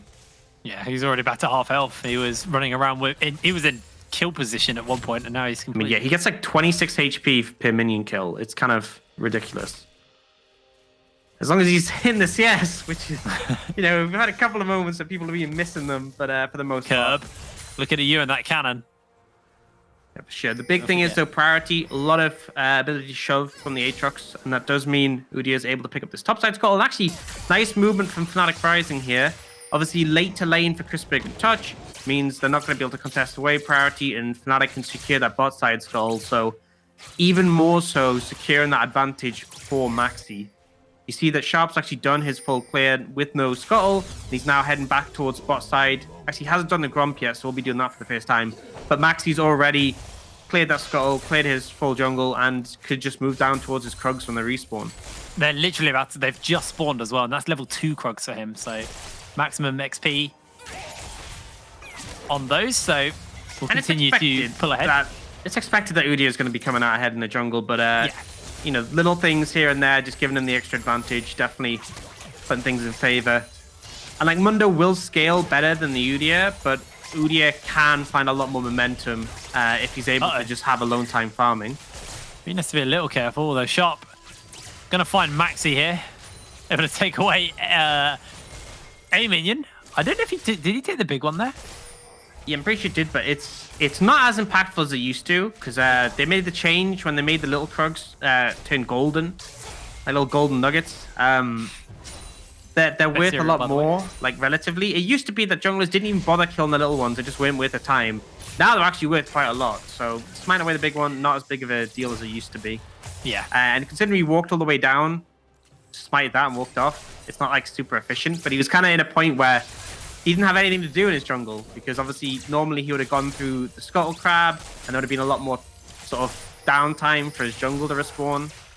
So I guess not really downtime, it's like him clearing the Scuttle Crab means that there's time for it. Instead he's just kind of trying to buy time. And we do see a Maxi trying to make a play on the bot side, but kind of hard to against the Gragas in particular. Is just going to look to start up this dragon instead. Cloud Drake's really nice for the Udyr. Brings down that global cooldown. Touch will make his way through and spot this out, but Sharp's on the other side of the map, so there's no real response going to come out from the side of Nordavind.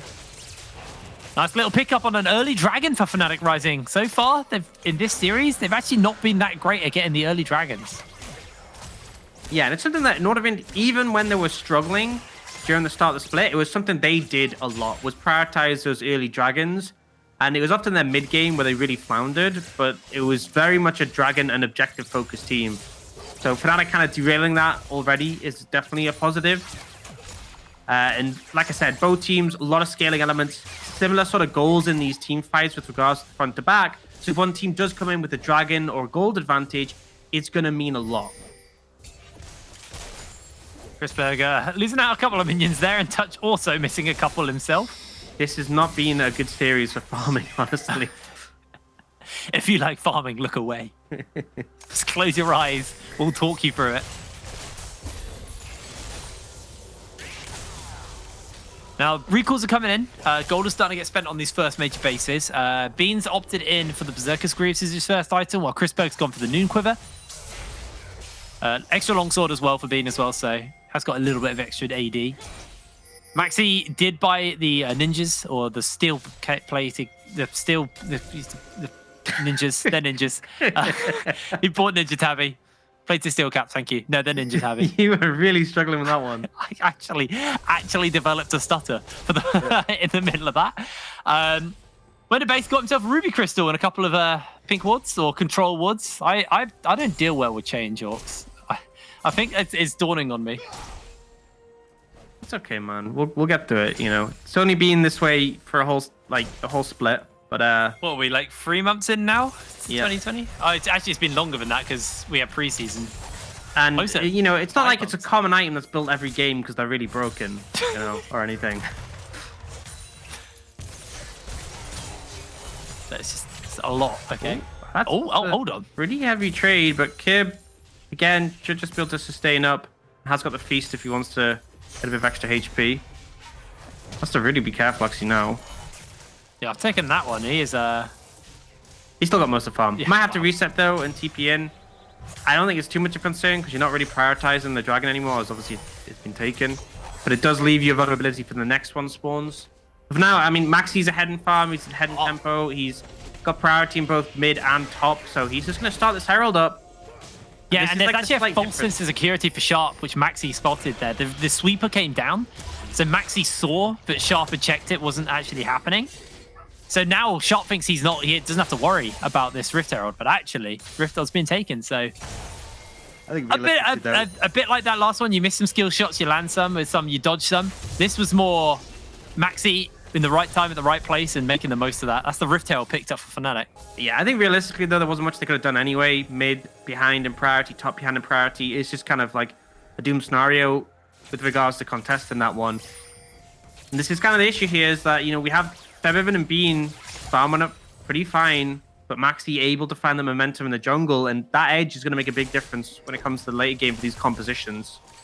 Yeah, I mean, what separated game 1 from game 2 was the jungle difference. It was in game 1, Maxi and Febby had an amazing game, while Sharp and Ericsson were having a pretty rough time. Game 2, other way around, it was Sharp and Ericsson. This time round, Fnatic are the one with the jungle mid prio, and both the players are performing pretty well right now. So we'll see whether or not they can keep that up and continue to apply that to the map, really. Friday's just bullying Kib here. Like, Kib TP'd back in, and he's still down compared to Pride, like, significantly. He's just eating sweet spot after sweet spot from Pride. And there is eventually going to come a point where the Cho'Gath just become tanky enough just to kind of withstand anything you really throw at him. But right now, Pride's in a really good point where his Q is close to being maxed. Oh, Febby. Febby has to flash away from touch. Here comes the Magnet Storm onto a couple of members. Febiven just free fire and gets himself first blood onto Ericsson. There's a super mega death rocket, connects onto 2. Underneath the tower they go with a cask, but Touch able to survive. And Fnatic just get themselves a nice and easy first blood. Oh, Sharp's still going for this one, but yeah. I mean, Ericsson didn't flash that time, but ultimately it just felt a little bit messy from Nordavind. They committed to the play when they didn't actually have a numbers advantage, and they end up getting called out for it. Ooh, Crispig nearly caught out by the traps. Does just manage to walk off them. Could have been seen a dive come in otherwise, but now Dragon spawning up. TP's coming in from Ericsson. They are wanting to potentially contest this one. They don't have TP on the top side, so I think this is a doomed endeavor. If Nordavind go up this play, it's a massive mistake. Are they going to fall for the same traps Fnatic fell for in the second game as the Hex Flash is coming over the wall, Rux is coming in for the zone, the Attract and Repel gets the stun off, and this is now Touch getting picked up as Maxi secures himself the kill. Bean just firing away with those rocket launchers.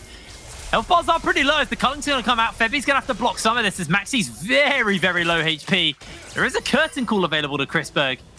He can buy some space, he might be able to use it, but Pride's going to pop the World Ender.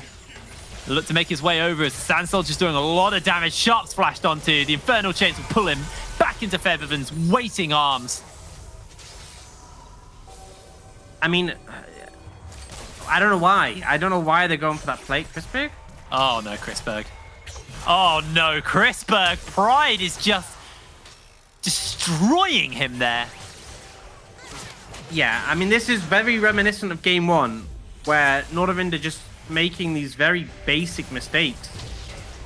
no reason to fight there. You don't have TP advantage. Fnatic can always just bring Pride in and then easily make that a winning fight for them. And they didn't even initially need it to like win out. Like Touch went down before Pride had even started channeling his TP. It just was never going to go favorably.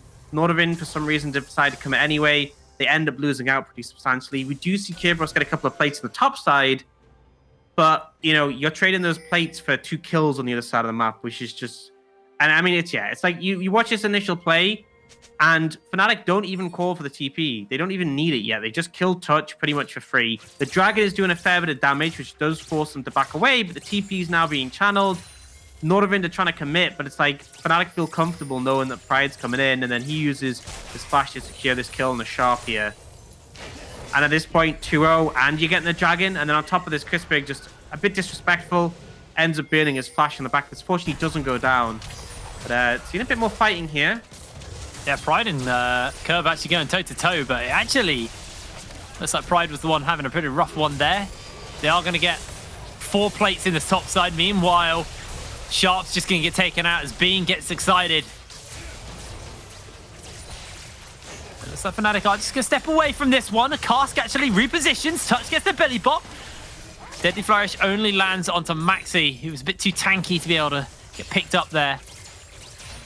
But Nordavind, they're still itching. They're still trying to find this opportunity. Crispig may want to be a little careful.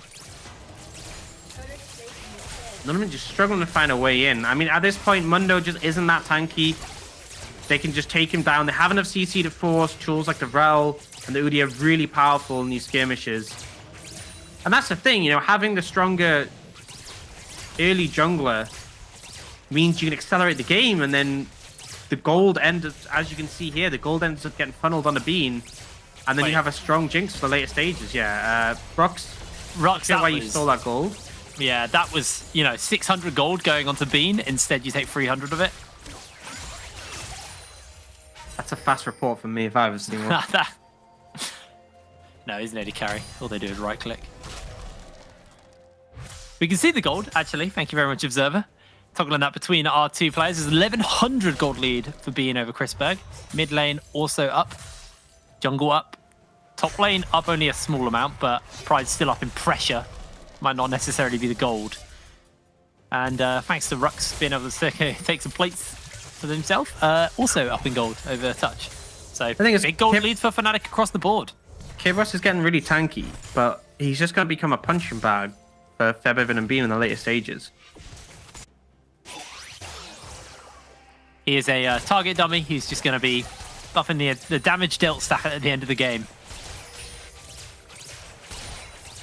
Looking a little bit rough, and again, reminiscent like game 1. 3k gold lead, 2 dragons of Fnatic, and they are just taking that second Herald. Udi are doing a lot of work for them in this one. Starting to look like game number 2 is a bit of a blip on the radar for Fnatic. Yeah. You see pings coming out. They're just going to throw that Herald down mid. And Ericsson, he does have the ultimate to try and thin the wave out, but he's not in a good position to actually defend this. He's actually being collapsed on here. Yeah, this is really, really scary for him. He's going to put the culling out, and most of it is going to get dodged away. It's Pride. That's a dash over the wall. There's a Kraken Slayer on Bean, so Touch's health bar is just eaten. Almost get picked off, but actually Febby able to get it with a burn on the tail end, and this turret will collapse here. Bunch of additional damage getting pumped out by Bean. Kraken Slayer Jinx really hurts. Absolutely does, and just a weird positioning from Ericsson there, not there to defend the tower, and Touch just getting absolutely shredded. It just feels like Fnatic completely control this one. Dragon spawning in 45, going for the reset before it spawns. I don't think Nordavind can contest this one at all. But again, it's 3rd Dragon. And if you give Mountain Soul over to Fnatic, when they have the likes of an Azir and a Jinx, you give that extra shield and that extra protection, it's not going to be looking good. Oh, Pride. It looks like Bean's getting closer towards his Phantom Dancer. Got the longsword and the Zeal in the inventory. Curious to see what Bean's going to be able to afford on his base. For now, he's just holding this wave, and Fnatic setting up for this dragon. Febby has Flash, has Shuffle. This could be really, really scary stuff. Is they going to pull him in with the Magnet Storm? Teleport's getting used. Touch will lose his life as Featherman's able to find it. Curb looking for the knock-up into the Deadly Flourish. There may be a feast available, but they're stunning. They're shuffling him back. Pride now jumps in forwards, and here comes Bean. Here comes the damage for Fnatic. It's only getting heated up as the curtain call comes in. Pride takes the second kill for Fnatic. Now they're looking to jump underneath the tower. Nordavind trying to keep himself nice and alive, nice and safe. And they will be able to do so. So Fnatic just going to peel away and turn towards that dragon. More kills for Fnatic, and the dragon going to be a pretty free one on the back of that as well. Nordavind just unable to find anything on that play. Fnatic came in with the engage, killed Touch almost instantly, and then in the follow-up, there was moments where I felt like maybe Febby would die, but great ult came out from him to sort of stop Kerberos from getting that feast, and then very easy follow-up coming through. 4-0-2 now on this Azir. Look pretty scary. Yeah, it is. It's looking very scary right now. I mean, Bean also up in his lane. He's going to finish the Phantom Dancer off the back of that, I believe. And we actually have replays back. Way!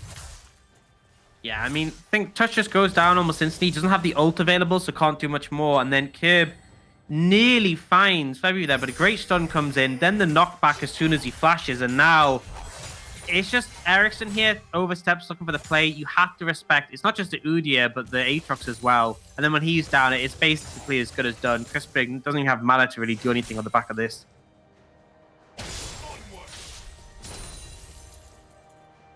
Bean actually didn't have the Phantom Dancer on that build, on that base, so a little bit of a ways to go on him. Probably sitting on most of that gold, though.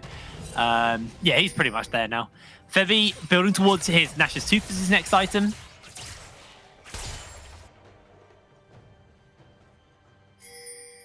I think for Nordavind to come back in this, they need Fnatic to be caught in a rough spot where their backline aren't positioned comfortably. Like, ideally, Kerberos needs to be able to get on the backline easily, and it needs to be from multiple directions, because if you come in one direction, traps from Bean, the ult from Featherman just completely stops any potential from going down. No one dies here. I don't even need to play-by-play there. It's just scrapping. Two siblings having a fight. That's all that is. It's not serious. Now, speaking of things that are serious, Fnatic seriously starting to get control of this jungle, meaning they can take down this tower as Curb going to do his best to deal with it, but Bean is really starting to hurt him now. I mean, Kraken's alone. I have to say, if anything comes close to being described as a Kraken in League of Legends, it'd probably be Cho'Gath. You have the lot less skin. Yeah. Sharp is not that big. And Maxi's just going to take him down nice and easy. Now, Maxi coming in on the flank, got Rux at his back. There is a Magnet Storm coming up momentarily. They get the stun off onto Touch. Look for the big Magnet Storm. The silence is huge. Rux pulls one in, gets himself the Attract to Repel stun off as Febby, firing over the wall. Bean's able to get one, able to get another for Febby, as he is just free-firing. It's a double kill picked up for Ericsson as the curtain call's going to get fired. Febby's going to block a couple of shots for his top laner. That's going to be all she wrote on that fight. Yeah, I mean, honestly, all things considered, not too bad for Nordavind there. They managed to get 2 off the back of that, but it was just... Fnatic are just so far ahead. And they're trying to play Protect the Crispig here and body block for him. Does end up having to use Gale Force to get away, but like they start shredding through Kib, and he just survived for a fair amount of time, but as soon as that momentum comes in, you just see Touch get absolutely exploded, and once the Jinx is ramped up, you just can't go near. Right now, Bean's super powerful, Featherman's super powerful, and there's not really a great answer to them, you know, other than like an E-cast body slam from Touch. You're kind of relying on Fnatic mispositioning. You don't have those hard engage shows, and that's kind of the difference between these two compositions. Is Fnatic Rising have a Rel, and they have an Aatrox. Nordavind don't have those, and it's a little bit harder for them to get on top of these backliners, considering the tools that are available. It's so hard. I mean, if we look back to that fight we had earlier, with the first replay we had of the series, where they almost got what they needed to find the execute onto Febby, and it just didn't end up being enough, as the cask is going to get thrown, Bean's going to get Gale Forced onto, and Rux is going to block out a bit of the damage. Pride now getting chased off by Kerberos. It's at the Infernal Chains, and we'll pull him back for Nice bit of chunk of damage into the Cho'Gath. Dodging away on that Rupture. Recall coming in from Febby, looking to spend up onto that Nash's Tooth. Has finished it for this fight. And Pride is in position. He's ready to go for the flank. They're coming in. Look at the attract and repel. Look at that line being drawn through the middle of Nordavind. Here's the soldiers. Here's the damage. Bean has a Mega Inferno. The Super Mega Death Rocket. And these members are a little bit low. Here, dude. Might actually kill Chrisberg Ericsson. I'm definitely Chrisberg now. Yeah. Here it comes, here it comes, he's gonna land it! Oh, Bean! 360 no-scope. Don't even get a chance to reset. Dragon's been taken, but Nordavind doesn't end here. Continuing the push from Fnatic Rising. All flashes available for Fnatic, by the way. Only Ericsson has his flash inside of Nordavind, so there's so little concern right now from the side of Fnatic Rising. They're 6,000 gold up. They have that Mountain Soul, that extra shielding. And I said this about this point in game one. It feels pretty over right now. Actually, game one was already over by this point, but even so, it's feeling pretty done. Fnatic Rising just need to pick up the Baron here. And I don't see great windows for Nordavind. They really need a mistake from Fnatic Rising. They need the backline to firmly be out of position. But we got a replay of this one. Just the nice little... I thought this was going to hit touch, by the way. And it was actually Pride walked up to get vision. Went on the flank to get vision of where Chrisberg was recalling. So nice little teamwork there. And does result in another kill for Bean. We now see Nash's Tooth and the Andrews finish for Featherman. We have the Phantom Dancer, the Kraken Slayer, and the Last Whisper with the Crit Cloak as well for Bean. It's just a huge advantage in terms of items, and these carries scale so well. Yeah, and like the tanks are just butter. You got a Leandri's Nashers on Featherman, so he could deal with the tanks. Bean, almost 3 items on the Jinx, all of which are pretty much designed to murder tanks. Do you still go Hurricane on Jinx? It's been a while since I've seen her.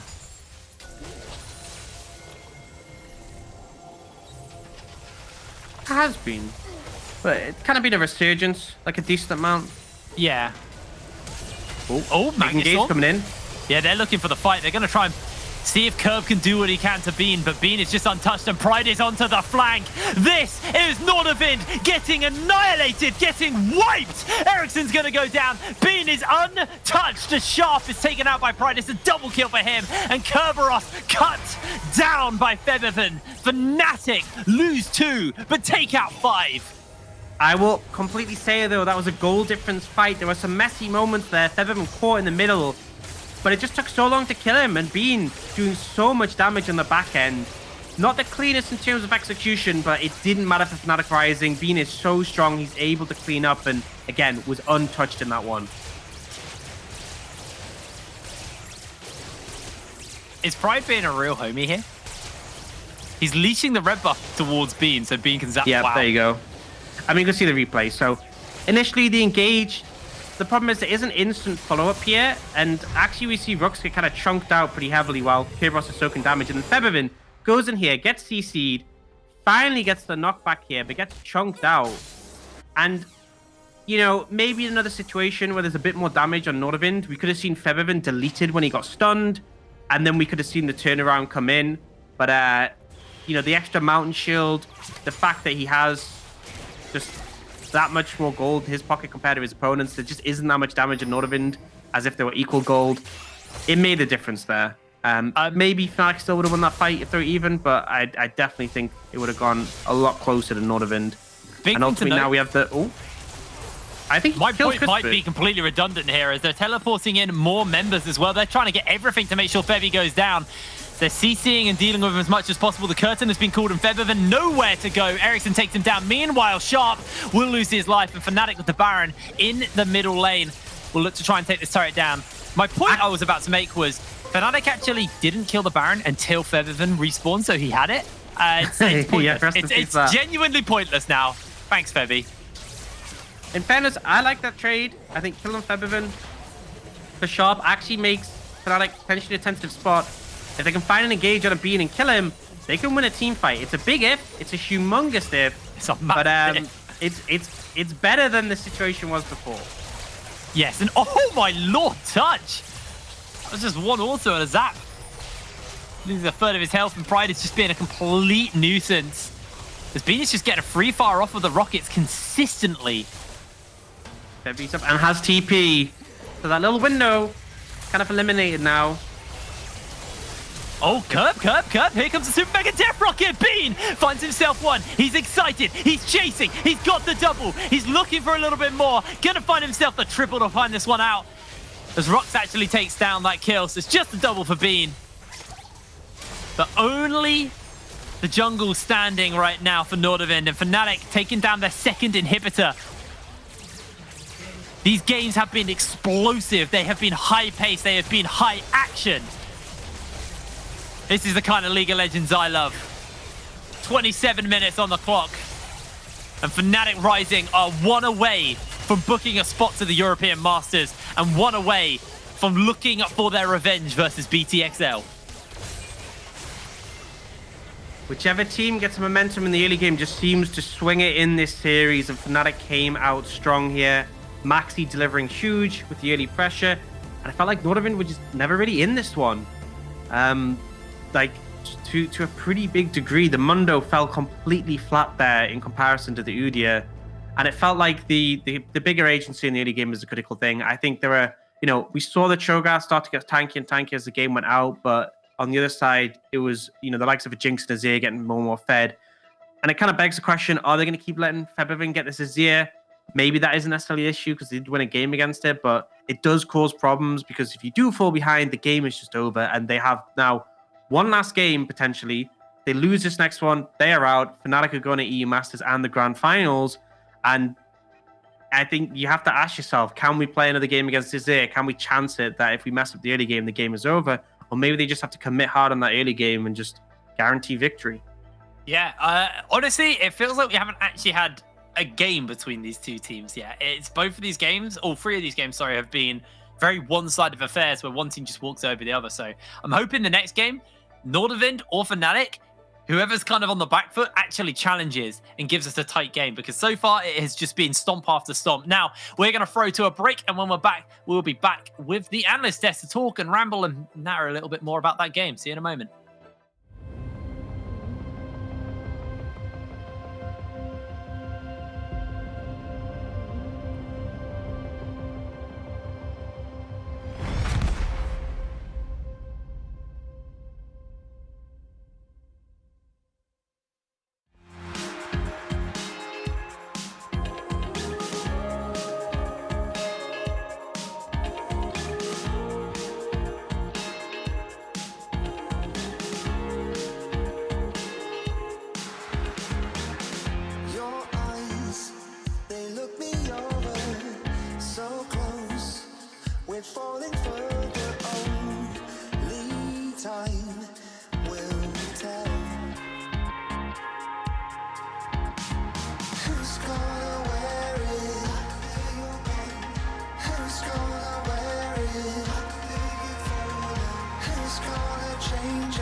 Ain't I mistaken? I've been here before.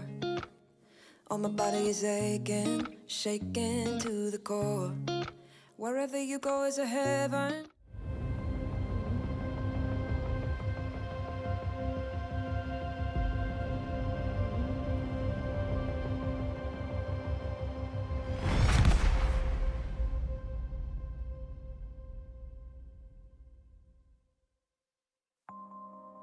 This is like some wild boxing match. Like one boxer takes a swing, connects it to the jaw. They're on the floor for the count. Next boxer gets up, takes a swing.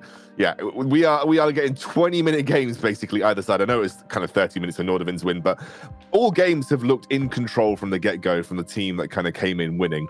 And this time Fnatic absolutely did so. And Trouble, I believe you had one sentence to sum this game up. It was diffing the drafty pretty much. I think I summed it up the second these drafts ended. I was like, no one's ever going to touch this Jinx. No one's going to get anywhere near. And if they do, Azir is there, Rel is there, Udyr is there, Aatrox is there. They all have any type of CC you can think of that can protect the Jinx. And guess what?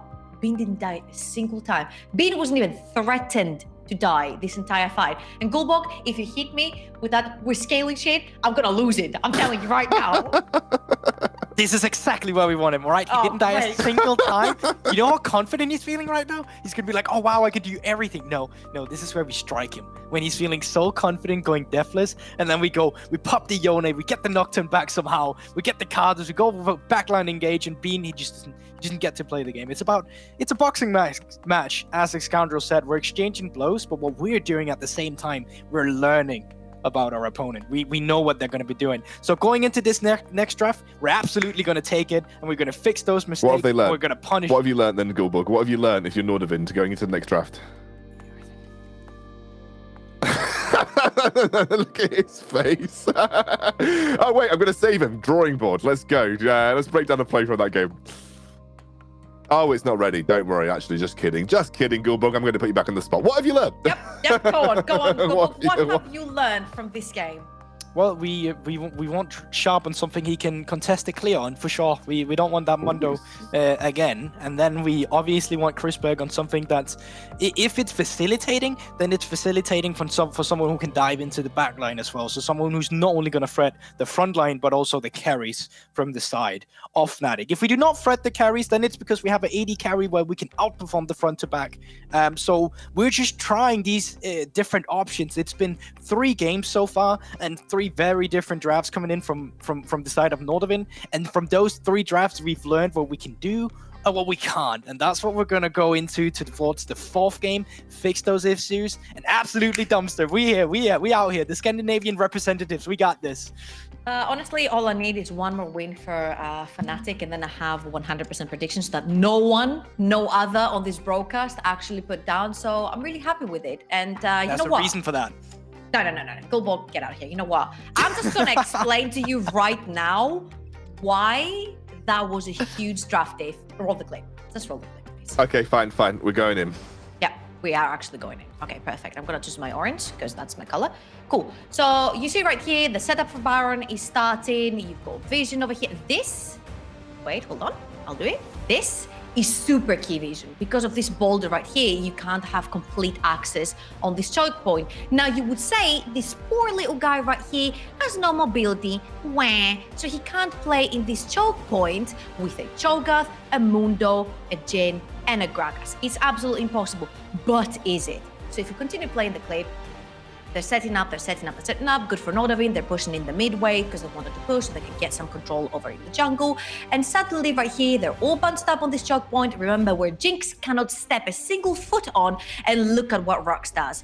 He goes straight in here, gets the ultimate on the 2 crucial members of the bot lane, locks them down. Pretty sure he forces summoners right here because these guys have to move back. And look at that. This guy has been free firing the entire time. Look at all these arrows. He's free firing. Kerberos tried to come in, he couldn't do it. Sharp tried to come in, he couldn't do it. And look at that. The Pride flank is coming in. You see all these arrows? That's the arrows of disbelief from Nordavind because they could not reach Jinx. And look at that. Azir puts down the wall. No one can reach him. This Jinx is literally playing right next to a Cho'Gath. It does not matter because no one can catch her. Anyone who tries to get anywhere near, there is way too much CC. Fnatic end up acing, and all they had to give up for that was just a puny support in the mid lane. If Jinx stays up and Udi stays up and Aatrox stays up, it's a free Baron. It was a free game from the get-go. GG Fnatic, that was a flawless execution. Arrows of disbelief. The arrows of disbelief. Right, that was my favorite part of the whole analysis. Just Nordavind's arrows of disbelief. They could not believe what they were seeing in that fight right there. Look, I think we are about ready to kind of move towards our fourth game of the series. We'll see if Nordavind have downloaded enough information, as Gulborg and Jamada said, to get themselves ready for this final game against Fnatic, where they need to win to keep themselves in the series. So we will see you very soon.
bloodshot eyes. Another ocean opens wide.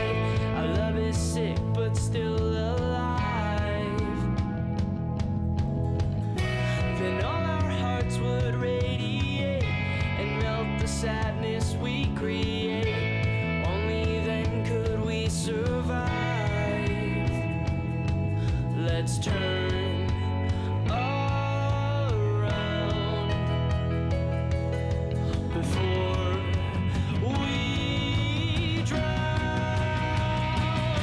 singing, hey, hey,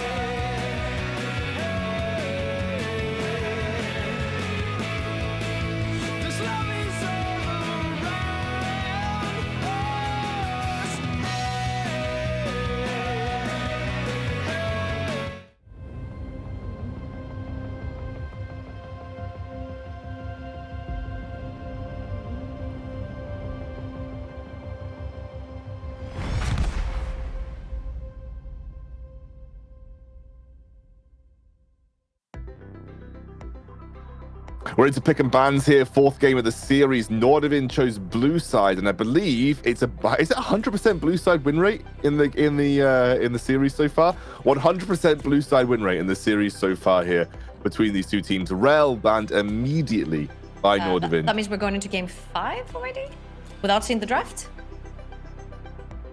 What? This is not game 5, Global. This is game 4. Yeah, I know. So if we have 100% blue side wins, that means we are going into game 5. It's like this game never happened. Yeah, exactly. We're going straight to game. Yes. We're going straight to game 5. Literally. No, okay, I'm trolling. We're in game 4, guys. I'm sorry. I think basically trying to say that Nordavind on blue side is 100% win. We're already in the final game. Yeah. There you go. Yeah. Sorry, I'm so slow because yes. We're used to that, course. Bulldog, don't we? Yes. All right. There's no need to be rude, okay? Let's talk about bans instead, all right? Let me have my pleasure in League then when you guys won't just be nice. So I want to see the adaptations coming into this game because last time Fnatic played this draft, they didn't get rid of the Nocturne. And when they didn't get rid of the Nocturne, the Carters came in and all of a sudden they started having problems. Now the problem for them being red side here is that if they ban the Nocturne, they still leave Na open, which was something that Curb absolutely smurfed it on. So I don't see anything stopping them from going from Na, except if they want to be like, you know what, Kaiser's up, so let's grab that. I love that pick. I love that pick because that smells of Chrisberg, top to bottom. This is Chrisberg's. It's the extension of his hand. It doesn't matter what he plays it into. It doesn't matter if the Tristana was open and that was going to be picked into him. It just doesn't matter. It's really strong. The Jinx could be picked again here because it does well into the Kai'Sa. It has the range, and I do really like that. Again, they're prioritizing the Udyr. They have Pride onto the Na, which is extremely important because he's very comfortable with it. And if he goes through the picks and bans, he's 100% picked so far. So I do really like the first rotation for Fnatic. They don't necessarily have to pick their ADC here. They can see the next rotation and then go for it. All right, so Wukong being hovered here, and if this goes through, it's been something that people have said was a Gnar pick, counter pick for so long, especially when you start hitting that level 6. Problem for me is I always feel like it's depending if you get a bit of a snowball into the matchup, because if Gnar gets a kill, then it's no longer really a counter. He can get away with that matchup, and the same for Wukong. So I would like to see a bit of resources being given to Curb just when this Gnar picks come through. And then I'm curious to see, are you going to prioritize having mid lane support pick or even the jungle pick now, or who are you sacrificing towards the second ban phase? And they are just going with the Carters for sharp again. In all honesty, just lock in the Syndra here. Fabian has been so extremely dominant with that pick. It's very blind pickable. It works against a lot of the mid laners right now that are flavor of the month. Or you just pick an ADC that you think is going to be safe, because when the R comes down, if Xayah ults, it's going to be extremely safe for Bean. And it does really well in general against the Kai'Sa as well. You put the furthest down, Kai'Sa cannot step anywhere near the wave as well. So even though it's a more laid back option than the Jinx and anything else they could have picked, it still works for them because it's safe. Yeah, and I think you would rather pick your AD carry here. There's still a lot of mid laners open and up and available, but the AD carry pool is something you don't want pinched down, especially when you have S-tier Kai'Sa on the side of Chrisberg. So you really need that Xayah coming into this one. Syndra, Asir, Orianna, all these champion Victor still up and available, so a bit more to choose from that side. So I understand Fnatic Rising prioritizing Bean having that. And Orcs in our chat right now is trying to predict it. He's guessing that Asir will be that 4th pick, which is a reasonable assumption. If that comes through though, there is an availability of an AD mid laner because you have Carters in the mid lane in the jungle, from the side of Sharp. So this draft can still be very explosive from the side of Nordavind, and we've seen what they do. They do not hold back. I wonder if we're going to see. Oh, okay, Lucian's. I just said Lucian and Yone have been banned, so they're kind of limiting some of the stronger mid laner AD champions right now. Maybe because they have a strong AD top, they think that maybe they can get away with an AP mid. But how many AD mids have we got left now? Yasuo? Is that Yasuo the last strong AD mid? It's a good setup with the Wukong, right? Because once Wukong is in, you just dash onto the backline, flash into the backline, and have the wombo combo. If they hadn't picked the Wukong, Malphite could potentially be again a champion that's very easy to wombo combo with. And Ericsson does favor his AD mid laners a lot. I just don't know how easy it will be playing Yasuo into double Udyr composition with the Leona and the Udyr, because the second you dash forward, you're actually slapped. So I don't think that's going to be the case here. Leona has been locked through here, and I think you've banned away a lot of strong champions here. So Nautilus, obviously, Kai'Sa, famous dude that's always been paired up in that bot lane. You got the target ability lockdown. The problem is that you can never really do that on the Xayah until she's done ulting. So that means that you're probably looking to punish Febiven in the mid lane here, or just be strong with that CC you get from the auto attacks. And it's actually going to be an Orianna in the mid lane. Ericsson going back to that champion. We'll have to see him be way better than he was in game 1, because that was not a pretty sight from the side of the Nordavind mid laner. Okay, so I didn't expect them to go for Nautilus, and I see my boy Ox is molding about it as well. But what would have made sense here, since you did go for the Nautilus, is you do have the point and click, is possibly go for the Yasuo. Then you have double setup with the point and click ultimate that is going to hit the knockup no matter what. I think Fnatic's draft is way superior on this one. It's something they're completely comfortable with. Maxi on Comfort, Pride on Comfort, Bean and Rux. I've played this matchup so many times. And of course, Febiven able to impact the map wherever he is. You've got a global buff Karthus coming in. You've got a global buff Fnatic coming in. I think it's very evenly matched, and I think it's tilting towards Fnatic. I will say that everything Nordavind wants to do, there's a counter for the side of Fnatic, and they have a lot of global map pressure. But we don't care, all right? We don't care. If we don't have the stats, we'll keep the magic, all right? 3-1 is the prediction here, Goldwalk. Shut up. I don't want to hear about it. All I want to hear about is Nordavind taking this game 4 and bringing us to that game 5. It's been a competitive series so far, and it's only going to get more competitive. So let's get it, Nordavind. I mean, look, I'm all for a 5-game series, lads. I think we should just, root for Nordavind for the very fact that we want to go all the way to 5. But obviously, Fnatic coming out with what you guys have considered a relatively strong draft. Let's see how our casters think about this as we go towards the 4th game. Yes. How do we think about this, Orcs? I'm favouring what Fnatic have put together, to be honest. Yeah. There's some question marks for me. I feel like having the double AP mid-jungle from Nordavind isn't as strong as having the AP AD, especially with how strong Verdant Barrier is. And also, Udyr, notoriously tricky for AP champions to get a handle on because he's so bulky and so fast. I think the TF, I expect the Azir, honestly, coming out here just because Azir Xayah is kind of being like the staple for the series, but they want more map pressure on the back of this TF, and realistically, their bot lane is looking so good. I'm not sure how I feel about this Nautilus pick. Personally, if I had to play Nautilus into Xayah Leona, I'd probably just go next. Leona, notoriously a bad matchup for the Nautilus, can lock him down very effectively and is way tankier than you. And the thing is, if you try and engage as Nautilus, very hard to do against a Xayah, and you're just going to get CC'd, then the Feather's going to one-hit you. That is literally how it goes. And we've always seen Xayah as a good answer into the Kai'Sa, so I'm unsure. I'm really unsure whether Nordavind will bring this one out. There's definitely strengths in the composition, and on paper, by itself, the composition looks fine. It's just, as we've said in the desk, Fnatic have got really good answers to what they're going to try and do. And if Maxi has a similar game as we saw in the previous one, this one's shut and done.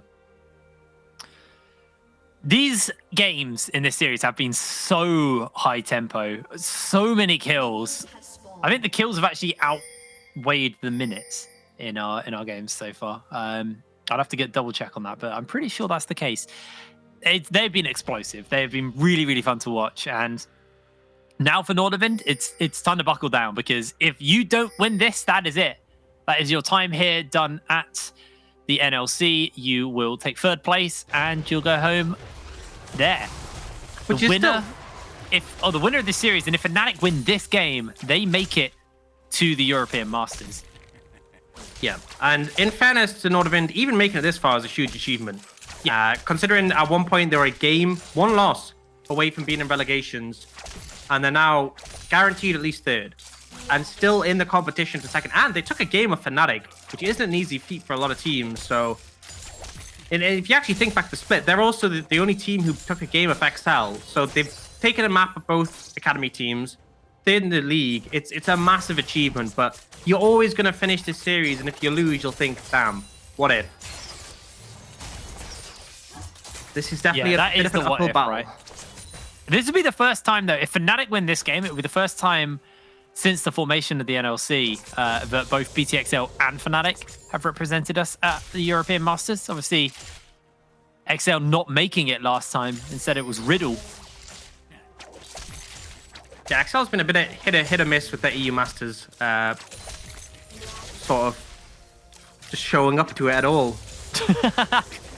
Whereas Fnatic have been consistent. It's kind of like,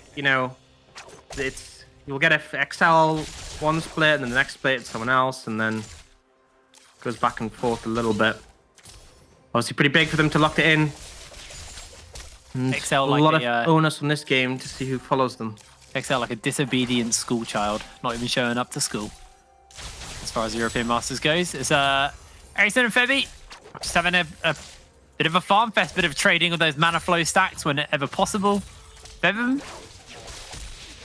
a little bit lower in health, but Ericsson has burned a lot of mana to be able to poke him down to that point.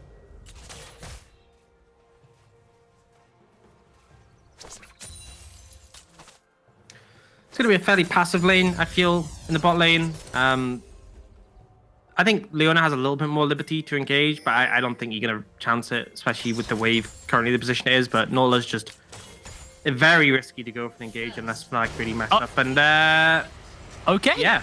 Flash and cleanse burnt by Ericsson. Febby just teleported back into the lane, and actually, talking about passive lanes, I'm not sure about that one. Chrisberg's so low, almost taken out. As now the Ignite has been used and Touch is getting chased onto. Can they get the last bit of feathers in? No. Nordavind's bot lane survived the onslaught from Fnatic. How wrong can I be? Very is the answer. Rux finds a good window. Getting a Chrisberg, and they burn both his summoners and in the perfect spot. The wave is about to crash in, so he's going to miss a bunch of CS. We do see Sharp moving over, and thought he was potentially going to come and catch this, but appears not. The cannon should soak up a bunch of tower hits. But either way, really nice engage from Rux, and it gives a big CS advantage to Bean and does put Nordavind's bot lane in an even more uncomfortable spot. Yeah, really do. And then we obviously have the mid lane play. I'm not sure how that happened, because to me, if you have Flash and Cleanse, you shouldn't be dying to the first gank. It should be like you get those burn, and then the second gank you die to. So I'm not really sure what happened there. What I guess happened is he got... I mean, Maxi obviously Flash bear slapped him, and he cleansed, but Febvin was in range to gold card him. That's my assumption on it. You can only cleanse one of those stuns. And now Rux is looking to punish Ericsson here, just walking straight out. Zenith Blade into stuns, into Qs, into gold cards. Ericsson chunked out. And they don't kill him. To base. But yeah, I mean, the fact he has to reset here, you've guaranteed priority for Febvin. Looks like he's not actually going to reset, but he's so chunked, he's not really going to be able to step up at any point. And it's just guaranteeing priority for Febvin, so when he hits level 6, he's going to be able to roam on the map and just make the impact they need. Now going to go for the reset. This can give some time for Febby just to shove the wave in and maybe pick a plate up for himself. Meanwhile, Pride and Curb getting jumped onto. Here comes the Destiny. Oh no, Curb. Not going to be able to find that one with the Cyclone. They've been having a massive game in game number 4. To me, that one's just like Kerberos. It's like going in. He's like, okay, if I trade here, then use my invisibility to back away. I'll get him slightly lower. I'm chunking it. And then Febvin just turns up and just one-hits him. So, gotta remember the threat, the TF, and that's a big thing is that top lane was going okay for Kerb up to this point, but now Febvin just giving a little bit of advantage to Pride might push it over the edge. And we've seen this matchup a lot, particularly from Kerberos, picking the Wukong into the Nars, something he personally likes. But it doesn't always go well in favor of him. There have been moments where the Nars been able to get an advantage and it's caused big issues. Maxi, his spider senses are going. Looking to see if he can find Sharp. Sharp might show his face here in the bot side. Touch doesn't have his ulti available, but he is walking straight up onto Bean. Bean getting jumped onto. They're putting the feathers down. The Ignite is there. The teleports are coming in. Bean has to flash away, put some more feathers in, and actually able to root down as here comes Ericsson. But Maxi and Febby looking to try and turn this one around. Gold card's going to connect into the bear stance. Ericsson gets the shockwave off onto Febby, but it only tickles his health bar. And Maxi's going to force Sharp to flash away. Fnatic turn that play around, finding themselves a kill. Very hard to get a kill on this bot lane. Bean saving his flash till quite late. Gets the feathers to cut through them. I'm not really sure what the thought process from Ericsson was there, though. Maybe the decision was to let him sacrifice himself for the team, but definitely put himself into an uncomfortable position. Sharp, though, down in levels compared to the Zudia, still trying to get his level 6. Maxi just being a nuisance. Maxi is just being so annoying. Actually able to steal that one away. And a little bit of one of the smaller popcorn chicken bits. Oh, and he's just still harassing. And the thing is, there's priority mid and bot, so it's not like Chop's able to get any help. Looks like now with the bot lane resetting, they are going to back away. Let Sharp hit level 6. Actually, he has already got it, but let him clear that red buff. Still, though, rough start for Nordavind. And as has been the trajectory for these games in this series, whichever team comes out strong in the early game tends to win. That has been all of these games. And Fnatic now 2 games in a row being able to secure themselves that first dragon of the game. Accelerates that soul win condition. Because the dragon stacking, early dragon stacking, has been a really impactful thing in this series as well. We're 2 minutes 30 until the second dragon comes up. So we are looking at around the 20-minute soul in this game.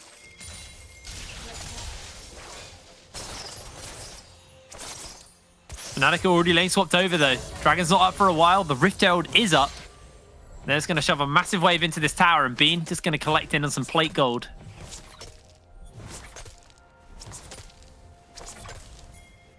To snowball things even more, and Herald on the cards. Looks like the pings are coming out. The setup's going to be looking to, facilitate around the objective so they can secure that one easily. I don't think Nordavind are in a position to contest this one. No, I do not either. 9 minutes is already a 3k gold lead. It's just rough. No real other way to phrase it. You do see Sharp coming down. He's in the bot side of the map. Maybe if Pride hits Mini, they can look for a kill on him. But realistically, it's going to mostly be Kerberos with just the ult to clean up. But yeah, I mean, the Herald's just gone. Sharp's not even on the same side of the map. And it's when you see things like this, it starts to look rough for Nordavind. Because the Heralds are going to be more gold, more plates, potentially that first tower, and that lead is just going to start expanding. Getting harder and harder. Featherman got the Destiny in pocket as well, so we'll be looking to join up with his team on any plays. And remember, Beans was already able to take a plate in this top side, along with Pride. So now 2 plates down as the Solar Flare is going to connect into the Zenith Blade. Bean, we're going to put the feathers in. It does get knocked up by the depth charge, and Rux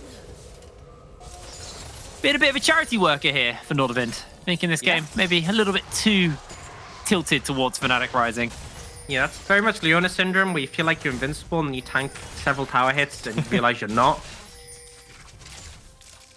Just, I'd say overzealous is an understatement, but you have to respect the laws. There's a nice buffer, though, from touch. And at that point, when you see the buffer from the dredge line, you should go, okay, this play hasn't worked. I will walk away. Instead, Rux Zenith Blades on the tower. And yeah, that's never ending well.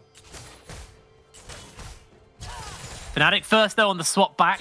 Rux, obviously, slightly faster than everyone else, as he got sent back to the fountain. But Fnatic are making their way down towards the bottom side of the map for the dragon.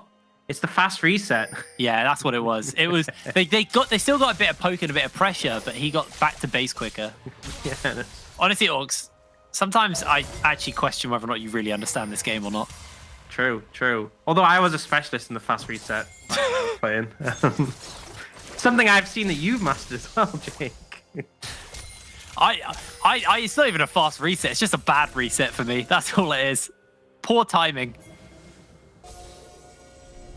Now, Fnatic are in the area looking to get their hands onto this dragon, but Nordavind have also placed some wards down. Now, there is a crucial flank ward behind them, but no teleport available to Pride. Curb does have his teleport. Oh, don't start the dragon. Nordavind are looking to start this one up. Remember, there's a Destiny to kind of spot everybody out. The Rift Herald's going to get summoned in the bottom side, and Fnatic now rotating Maxi over. Here's the Destiny. Everybody has been spotted out. Onto the flank, Featherman goes. Everybody is able to dodge away on the Solar Flare, but the Dragon has been secured by Fnatic. Into the Shockwave on a Pride. He's able to gnaw out in time. Gold card getting charged up, and now they're just going to look to take down Curb. Uses one charge of that Cyclone. Chrisberg slides in onto the backline, looking for an assassination off of the Pride. Able to find it, but now he has to flash away, as Febby may look to chase after him with the flash. The cleanse comes out, but Maxi chasing towards him. Gets the bear stance, gets himself the kill. It's gifted to Featherman, and Fnatic take everything. I was looking at that setup from Nordavind. I was like, okay, they're setting the trap. They're going to try and catch someone out. And then they just saw Fnatic had walked away, and they're like, let's just start the dragon, I guess. It's never going to end well. I mean, they're taking damage from the dragon here. And look at this position they're in. Beautiful flank comes in from Fnatic. And even though Nordavind try and break it by going straight onto Pride, it's unsuccessful. They're not able to get out of the situation. The ult comes down, and it barely tickles, really. And then Crispig, he sees the opportunity to go for a kill. And I don't agree with it. I don't agree with trading 1-for-1 there, but I guess they are behind, so that's understandable. But if you're going to do that, just die. You're not getting away in that situation. There's no way, even with Flash, even with Cleanse, you have an Udyr chasing you down. You know you're doomed. If you'd gone for the 1-for-1 and saved summoners, I could have understood it. But yeah, it was just a questionable decision to start the Dragon from Nordavind, and Fnatic were quick to punish. Almost taken that first tower bluff himself, and now Crispig getting chased onto by Maxi. He's popped the Ken tank, he's popped the slowing smite. Crispig getting cooked by the Phoenix stance. That is one deaded Full tank, carry. by the way. Full tank, by the way. How is this still a thing? Just Udyr things. Oh. This is truly some Udyr gaming here. Maxi just running amok, and no one really can step up to him. Almost 5,000 gold lead. And you can see a lot of that is in the mid jungle. And top as well, in fairness, for Fnatic. Kibros not having a good time in this matchup. And that's the thing. This matchup's very momentum-based. If Kibros is ahead in the Wukong, he can look to challenge a Nob. As soon as you fall behind, you're just really useless. Pride was able to get first turret with the plates. Got a couple of plates in the top side. Wasn't able to find that full fifth and final one. But now Sharp getting jumped onto. Gold carded. And he is going to get ever frosted and cut down. Pride finds the kill as Maxi looking to chase onto Ericsson. Ericsson can jump over the wall as he goes to the shockwave on the Pride. Maxi just follows after him though to trade back up, and Curb very low HP. One more bear stance, one more slap from Maxi. He's going to be able to find himself an easy double kill. Full tank, by the way. Yep. Full tank, by the way. Oh my lord. Bear to man. be fair, he is level 10 right now. Yeah, I mean, levels give so much damage. Well, obviously he's got his Phoenix, not quite maxed, but got 5 points in it by now. And it's hitting. It is hitting a lot. Now, it looks like, you know, game number 2 was a bit of a blip on the radar for Fnatic, but it does raise some questions. They're going to be playing versus XL if they win this game. So let's not get too ahead of ourselves. But if they do win this game, they will play versus BTXL tomorrow. And XL have honestly looked like the better of our academy teams. So I think there's a lot that they need to look at on that game too, because XL are a team who will punish them. They won't give them the opportunities. That's the thing. I feel like a lot of these games we've seen in the later end of playoffs has been if a team makes a mistake, the other team crucifies them for it, and then we see momentum come off the back of that. And for the most part, it's hard to sort of overcome. There's been exceptions. There's been that Fnatic XL game where it came down to a bit of a fiesta in the end. But for the most part, it's been whichever team gets going, keeps going. Things in motion, stay in motion and all that. And right now, it's feeling that way in this game. Maxi and Forbidden is so strong, and there's so much mobility on Maxi, and there's so much pressure from Forbidden having that ultimate available. If anyone's out of position, they can just pin them down. And the problem is that for Nordavind, the way I see them getting back into this game is through picks. If they're ever going to make it back, they need to pick off isolated members of Fnatic. But the problem is they're not isolated for long. Like, Maxi can traverse the map in very little time. And Forbidden as well is there in an instant. So yeah, I'm struggling to see the windows. I think this potentially could be one of them. Or is it? He's getting multiple members brought onto him, but he's looking to turn it around. Curb jumps in, gets the gold card off. Feathervin is alive. Maxi finds the kill. Ericsson caught out by the solar flare and the slow from Pride. Ericsson's going to get cut down as well. Fnatic find 2. They summon the Rift Herald as well. And it is all coming up orange right now. And that's the problem, is that we see that window where Forbidden's isolated, and they're like, okay, Forbidden's a target. He's the one with the Destiny. If we go on him, he can't obviously Destiny in if we're going on another target. So they go for the play. They aren't able to kill him quickly enough. Maxi's there in 2 seconds. Pride TP's in. The bot lane collapses. And suddenly you've gone from potentially 1 pick to 2-0 for the start of Fnatic. Is this going to do it? And yeah, the power's gone. So it's rough. It's looking rough right now. Pride? I mean, I think he's okay, actually. Yeah, I think he is. Rock's going to keep him alive. He gets caught out by the hook, and actually Crispberg slides in, but Febby comes in onto that backline. Everfrost cuts through the members. Crispberg has to cleanse, but the Zenith Blade will chase. Meanwhile, Touch getting soloed out by Feathervin. Fnatic taking down 3 members of Nordavind. It is falling apart at the seams right now. And these are the right decisions by Nordavind. Look for the picks. Look for the opportunities where someone's isolated. The problem is, no one is truly isolated on Fnatic Rising. As soon as you think someone's alone, there's people flying in. They're literally like the Avengers. And Nordavind is struggling. Da da da da. No. Can't sing it for too long, Jake, otherwise you get copyrighted. Oh, yeah, I forgot. We're on Twitch. Oh, seeing Fnatic applying that pressure on the top side, giving some support to Febiven. We can just hammer at this towers. Has got the Lich Bane now, and level 13, highest level in the game. Pretty scary. It is very scary. Now the question is how are Fnatic going to crack open the base? Because I'm sure they're taking that bot lane inhibitor, but we are only 18 minutes into this game. So, you know, Nordavind can buy themselves a little bit of time. It is rough. They are 10,000 gold down, but you know, it's quite hard at this point for Fnatic just to win the game without getting a good team fight. And that might just be around this next dragon in 3.5 minutes, because that is when we're going to see the contest for the Ocean Soul. And you thought the Fnatic members were pretty hard to pick off already. 10,000 gold plus an Ocean Soul. Maxi and Pride are going to feel nigh unkillable. Yeah, but the implication there is that Maxi isn't already unkillable. Yeah, true. He's got a Force of Nature as well. Obviously, really good magic resist item against Crispig, Ericsson, and Sharp. So, yeah. And it's not like Kairos is really doing much damage at the moment. It's difficult. It's like you look at the items on Nordavind, it's like, oh, Sharp. A lot of them have one item, and then it's just there's two on everyone for Fnatic, basically. Sharp running parallel to the Fnatic members there. As Bean actually does take a couple of lay wastes, and that's a lot of damage to him. Meanwhile, Kerberos finds Febiven. Febiven gonna pop the gold card. He's already chunked pretty heavily, but it's close. That's as close as it gets. Yeah. I mean, that's a goal difference. That's a 10k goal difference. A bit more gold in Kerberos's pocket, and that could have been a kill, but oh. He is one speedy Udyr. Febiven's got that gold card ready up, and Rux is going to jump in. The tower's going to go down. Febby throwing the cards over the wall as Bean is doing so much work. Here's the Everfrost for the kill as Shockwave's going to land onto one. Ericsson's going to force Bean to flash away, but Febby got that gold card, and that is Sharp's life cut down as Ericsson has to use the stopwatch. Here comes the Requiem, then Maxi may just lose his life. No, the damage isn't enough, and he levels up to get some extra health as well.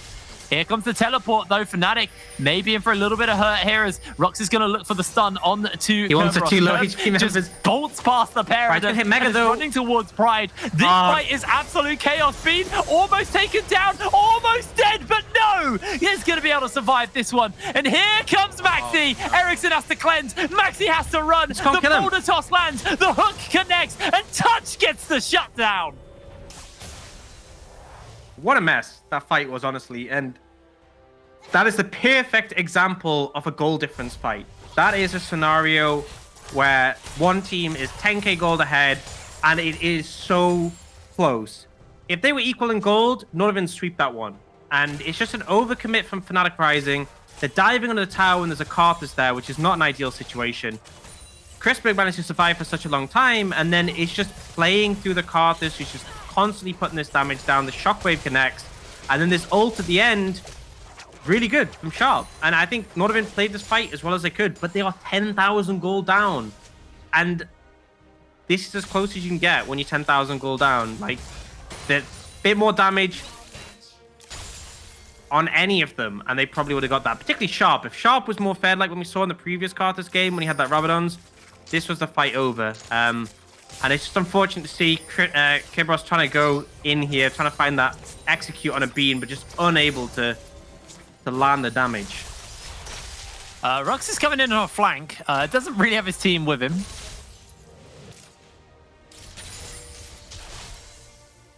And Dragon spawning up in 5 seconds time. Fnatic are going to be able to take this Ocean Soul. Nordavind are just threatening doing the Baron, but little do they know, Fnatic are just going to do this Dragon real quick with their jungle, with their AD carry, and then make their way back over. Febby has teleport, has Destiny, so he can join on a dime as the Dragon's been secured now. Curb's coming in on the flank. They are looking for Pride, but Pride's about to gnaw out. This could get really hairy really quick. Look for Pride. If he can get over this wall, it could be huge as Destiny's been propped. Maxi's coming in for the slow. There's the snarl. There's the slam back. Fnatic are just going to look to cut down Nordavind. The shockwave lands onto 4, but the gold lead is just too big. They're not slapping on the wallet. They have brought the entire goddamn bank vault with them. It's a double kill for Pride. 3 members of Nordavind are just squashed. It is a desperation requiem, and Ericsson bolting to safety, but Pride will hunt him down with a stride breaker, and Rux will secure it with a Zenith Blade. Just gonna look at the end here. No reason to stall things out. Teleport available to both solo lanes. Gonna fly in and look to finish this series out. K-Ross, the one man to defend. It's game over. Oh, that's so sad. Nordavind, honestly, had an amazing split. I think they can hold their heads incredibly high after this. But Fnatic Rising were the better team on the day, and Fnatic Rising will qualify for the European Masters. Yeah, and if we're going to go with that Avengers theme, Fnatic are inevitable. Managing to once again secure their E-Master spot, as if there was any doubt, with a pretty crushing victory against Nordavind. Again, there was that game, and it's huge for Nordavind to have got this far and to have challenged them in that match, but Fnatic look like they've found their stride now. Yeah, Fnatic, that was, you know, there was definitely a hiccup. I think that's the key thing is they need to get rid of those kind of mistakes because XL will not give them the opportunity. I mean, even in that game, they were so far ahead, but there was still some sloppy fighting from Fnatic. You could maybe put that down to a bit of greed and cockiness because they were so far ahead. But realistically, Fnatic, there were mistakes in this series, and I think they need to make sure that they've kind of shored those mistakes up because XL are a formidable foe. Now, we're going to throw over to the desk to break that game down and this series down. So, Scoundrel, over to you. Thank you, Jake. I'm surprised you didn't say how do you think about that, but do you know what? I'll burn myself just to make sure Jake can get one in next time. That was an incredible series by Fnatic. I think they had that one blip with the draft that kind of threw them off with the Fnatic Karthus combo. I mean, we saw that from Schalke in the LEC. It was super effective in that as well. They banned the Nocturne, the Karthus is not a problem for them, and they end up coming back and getting a 3-1 win. Queen in the North is ready to jump in and tell everybody that she's Queen in the North, so I'm gonna let her do that. I mean, I don't mean to brag, but 3-1 was the way it was gonna go. Gulborg, sorry, and Ox, sorry guys, but you're clearly not the superior analyst, not at least today. This was okay. So this draft and the previous draft were so unplayable from the side of Nordavind. I don't think it was the best showing, and then it just felt like it just wasn't there from the start. Like they didn't seem to be doing great mentally because they kept running into fights that they shouldn't have been, and it was just so much confidence this game from Fnatic, from the bot lane to the jungle to the mid lane to the top lane. Like Febby is the twisted fate that we have in this tournament. There's no chance for anyone else to play against this guy, and I think he showed the LEC caliber that he still has in him in this game. Yeah, and I don't think Nordavind set themselves up for success either with the drafts they came into. Like, it was easy to tell that Fnatic had the same stylistics in the drafts, and they had the same win condition they wanted to go for. Bean did absolutely amazing in the backline and showed up today. He's been one of our AD carry players who's just gradually improved as well and really put himself up there as one of the best AD carries in the league. And then obviously, as Trouble said, Ericsson against Febvin, like, you could clearly tell there was a skill difference between the two mid laners today. Yeah, absolutely. And I think overall we had apart from that one game, it felt like a bit of a team diff as well. I think if Fnatic... don't cry Gulborg. And then still won. Maxi's in. You still got Maxi. Yeah, you've still got Maxi. Come on, and you're a big Maxi fan, so you've still got Maxi. But of course, this does mean that the NLC is very, very similar to. He's going to put the Denmark headband on. Of course, he is. Of course. The NLC finals is a classic. It's a classic between XL and Fnatic. Now, both of these teams are guaranteed to go to European Masters. We have one spot available in the groups, one spot available for the play-ins. The loser of the finals goes to the play-ins. The winner will take that group stage spot for the NLC. But we are sending the teams that most people at the start of the NLC. If you ask which two teams you're going to send to the European Masters, I think most people turn around and say Fnatic and XL. And I think you can just see that there is that gulf between them and the rest of the competition still. Even though I think it's getting closer, I think we're getting there with baby steps, it does still feel like there is that little bit of a gulf between the top two teams and the rest. Yeah, I would say that it's as you said, it's definitely getting closer, but I think it's just the small steps that are missing. I don't think we're looking at a big gap that needs to be closed here. It's definitely about improving the small mistakes you have, coming in prepared with the draft, but also what win conditions are you playing for in the compositions you're going for, and what are our enemies looking to do. So as you said, there is a gap, but I think it's easy to close out. Absolutely. I believe we have a interview standing by with Febby from Fnatic. So I'm going to welcome in for Vivian. Hey, how are we doing? Hey, doing pretty well. What about you? So, Fabian, I can now say congratulations. You have made the European Masters, so you're guaranteed a spot at either the play-ins or the group stages, depending on the outcome of the game with Fnatic. Game with Excel. How are you feeling? How's the team feeling, knowing that kind of like you now have the chance to get to the European Masters and prove yourselves as a team there? I mean, it feels pretty good. I think it was something that's very expected, at least for me personally. I don't think I ever had a doubt in my mind we would not make it, at least to the play-ins, right? Because of the experience I have, and it would just be an insane failure if we didn't make it. So I made sure that we are on the right track and we're actually winning. So for you, did that play on your mind through this season? Did that play on your mind through the whole NLC? Just like that weight of if I don't make the EU Masters, does that feel like a failure to me? Is that something that played on the way that you were approaching games? I mean, when I look back at like when I was playing at LEC, I was always playing to be first place, and I think if you're not aiming to be first place in any competition you play, I think at least personally, I shouldn't play then if I don't want to be on top. So I always have that mindset, and I know what I have to do to get to that point, and I don't really have any added pressure. It's just natural to me that I have to deal with this and get to where I have to be. Of course. And this series here was a relatively easy series. Obviously, there was the one game that kind of threw you off. Was that just an issue in the draft when you came into that game with the Karthus Nocturne? It's something that we saw in the LEC from Schalke. Is that just something that you just weren't equipped to deal with in the draft? Yeah, definitely surprising. I mean, I think this strategy is pretty good. I haven't played too much against. I mean, Nocturne has been rising up a little bit, but it's more in China. Haven't played against it that much. It's just a combination, right? Like the Nocturne will just press ulti and then you can't see anything. And then it's kind of fights become hard. Also, Nocturne is pretty strong in lane. So it's just we didn't really.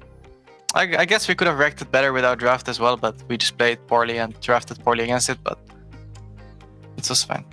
Yeah, I mean, you came back in this series. It's a 3-1 victory at the end of the day. Best of fives are always going to swing one way or the other. And speaking of which, you're now going into another best of 5 versus XL. Obviously, a best of 3, they're smaller series. Sometimes things can go, wonky in a best of 3. Do you feel confident in the team going back into a fight versus XL that you'll come out on top this time around? Yeah, I mean, I think after losing to them, we didn't really feel like we got smashed or anything. I think we were actually.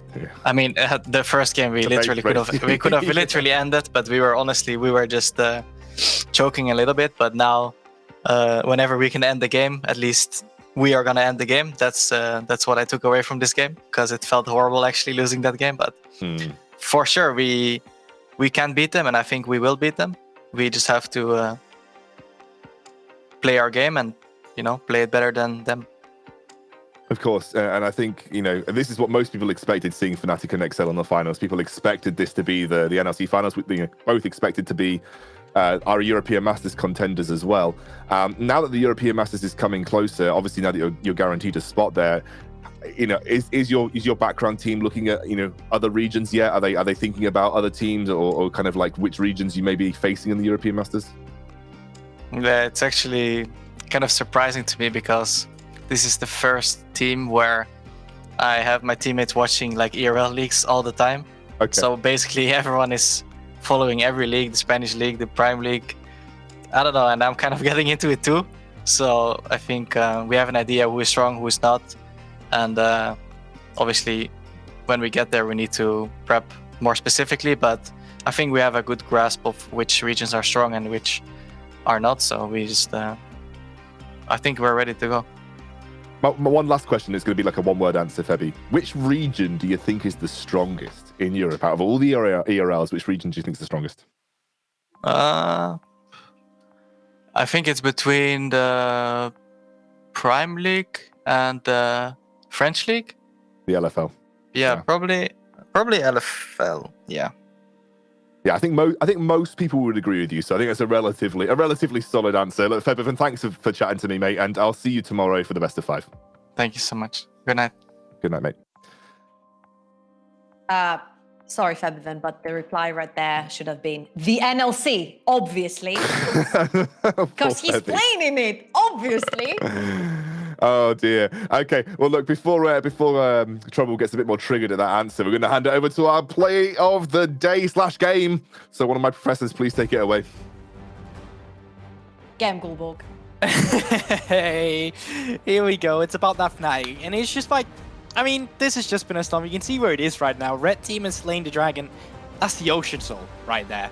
Fnatic is starting a Desperation Baron. I mean, Nordavind is starting a Desperation Baron, and they're not feeling good. Like, they might pretend like they're feeling good, but they're most certainly not. This is just, like, not the fight you want to be part of here. At Fnatic, I mean, at this point, they're just too far ahead. And even for me, this is fine. You know what? We came in, we did our best as a region here, but Pride really giving Kerberos a run for his money about those now ultimates coming into it. And I mean, all in all, I think Nordavind can be happy with what they showed today, but it is clear that Fnatic is just that one step ahead. So you know what? It's fine. It's fine. Nothing wrong with that. Nothing wrong. We're scaling, right? We're scaling to the next split. It's scaling to the next split, everybody. That's what Gulborg's looking for. Yes. Honestly, I really don't want to take away how far Nordavind also reached. I don't think anyone expected them to get to the semifinals with the start of the split that they had. We thought from the very beginning that this roster was going to be extremely strong. They fumbled the first half. They came back stronger in the second. And in the playoffs, they've been smashing it so far. So big props to them for coming this far. I mean, it's easy to eliminate 60% of the UK players, but eliminating 100% of the UK orgs was going to be a really tough task. And no one has managed it so far. No one but Riddle. Riddle has managed to eliminate 50%, but that's about it. Riddle, you know, always in our hearts, Riddle, always in our hearts for getting yourself to the European Masters. But look, let's take a look at our MVP of the day. Who have we chosen for the MVP of the day here? It's gonna be, of course, Bean. I think he has been the shining star for Fnatic. He comes out of his lane and he's absolutely untouchable. I feel like his positioning and his mechanical skill are off the roof, absolutely. He's never touched. He knows exactly where to be, how to be, when to go in, when to pull out. His champion pool cannot be pinched. And most of all, Gulborg, not Danish.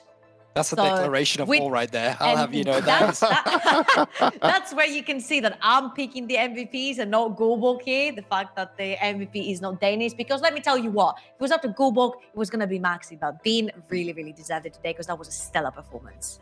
Of course, I think Bean had a really, really good series. I think you're completely correct. But of course, that means we have one final series left in the NLC playoff bracket, and it is the grand finals tomorrow.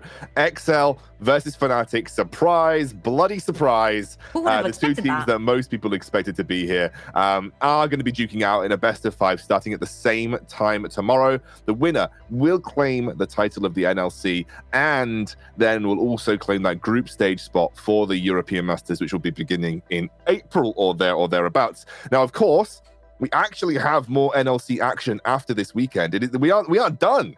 We got more. So after the finals, we'll also have our relegation mini tournament. So we have like an upper bracket and a lower bracket for the relegation series.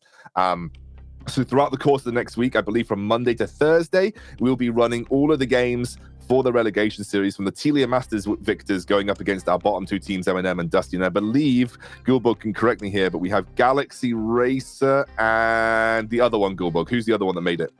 You know, mean the one who won Telia Masters? That one. Bifrost, right? And I'm just gonna drop a bomb. Like, one of our NLC teams will get relegated. Like, that is just, I think that is fact. I firmly believe that. So I'm looking forward to those games, and so should you.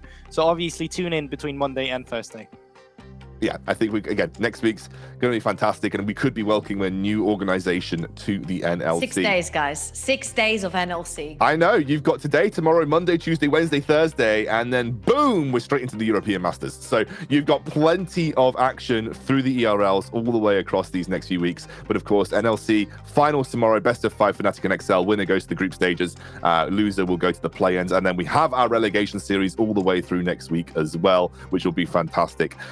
Guys, this has been a great, well, I would essentially call it a semi-final day. This has been a great semi-final day. I've really enjoyed going through this game series with you. Nordavind did give it a good go. They took one game off Fnatic, but alas, it is Fnatic that will go to face XL in the final. Now, this is a big test for tomorrow. XL have never beaten Fnatic in a final. Never. It's never happened. So this is the chance for XL with a really strong roster to potentially change their fortunes. We'll see how it goes down. See you tomorrow.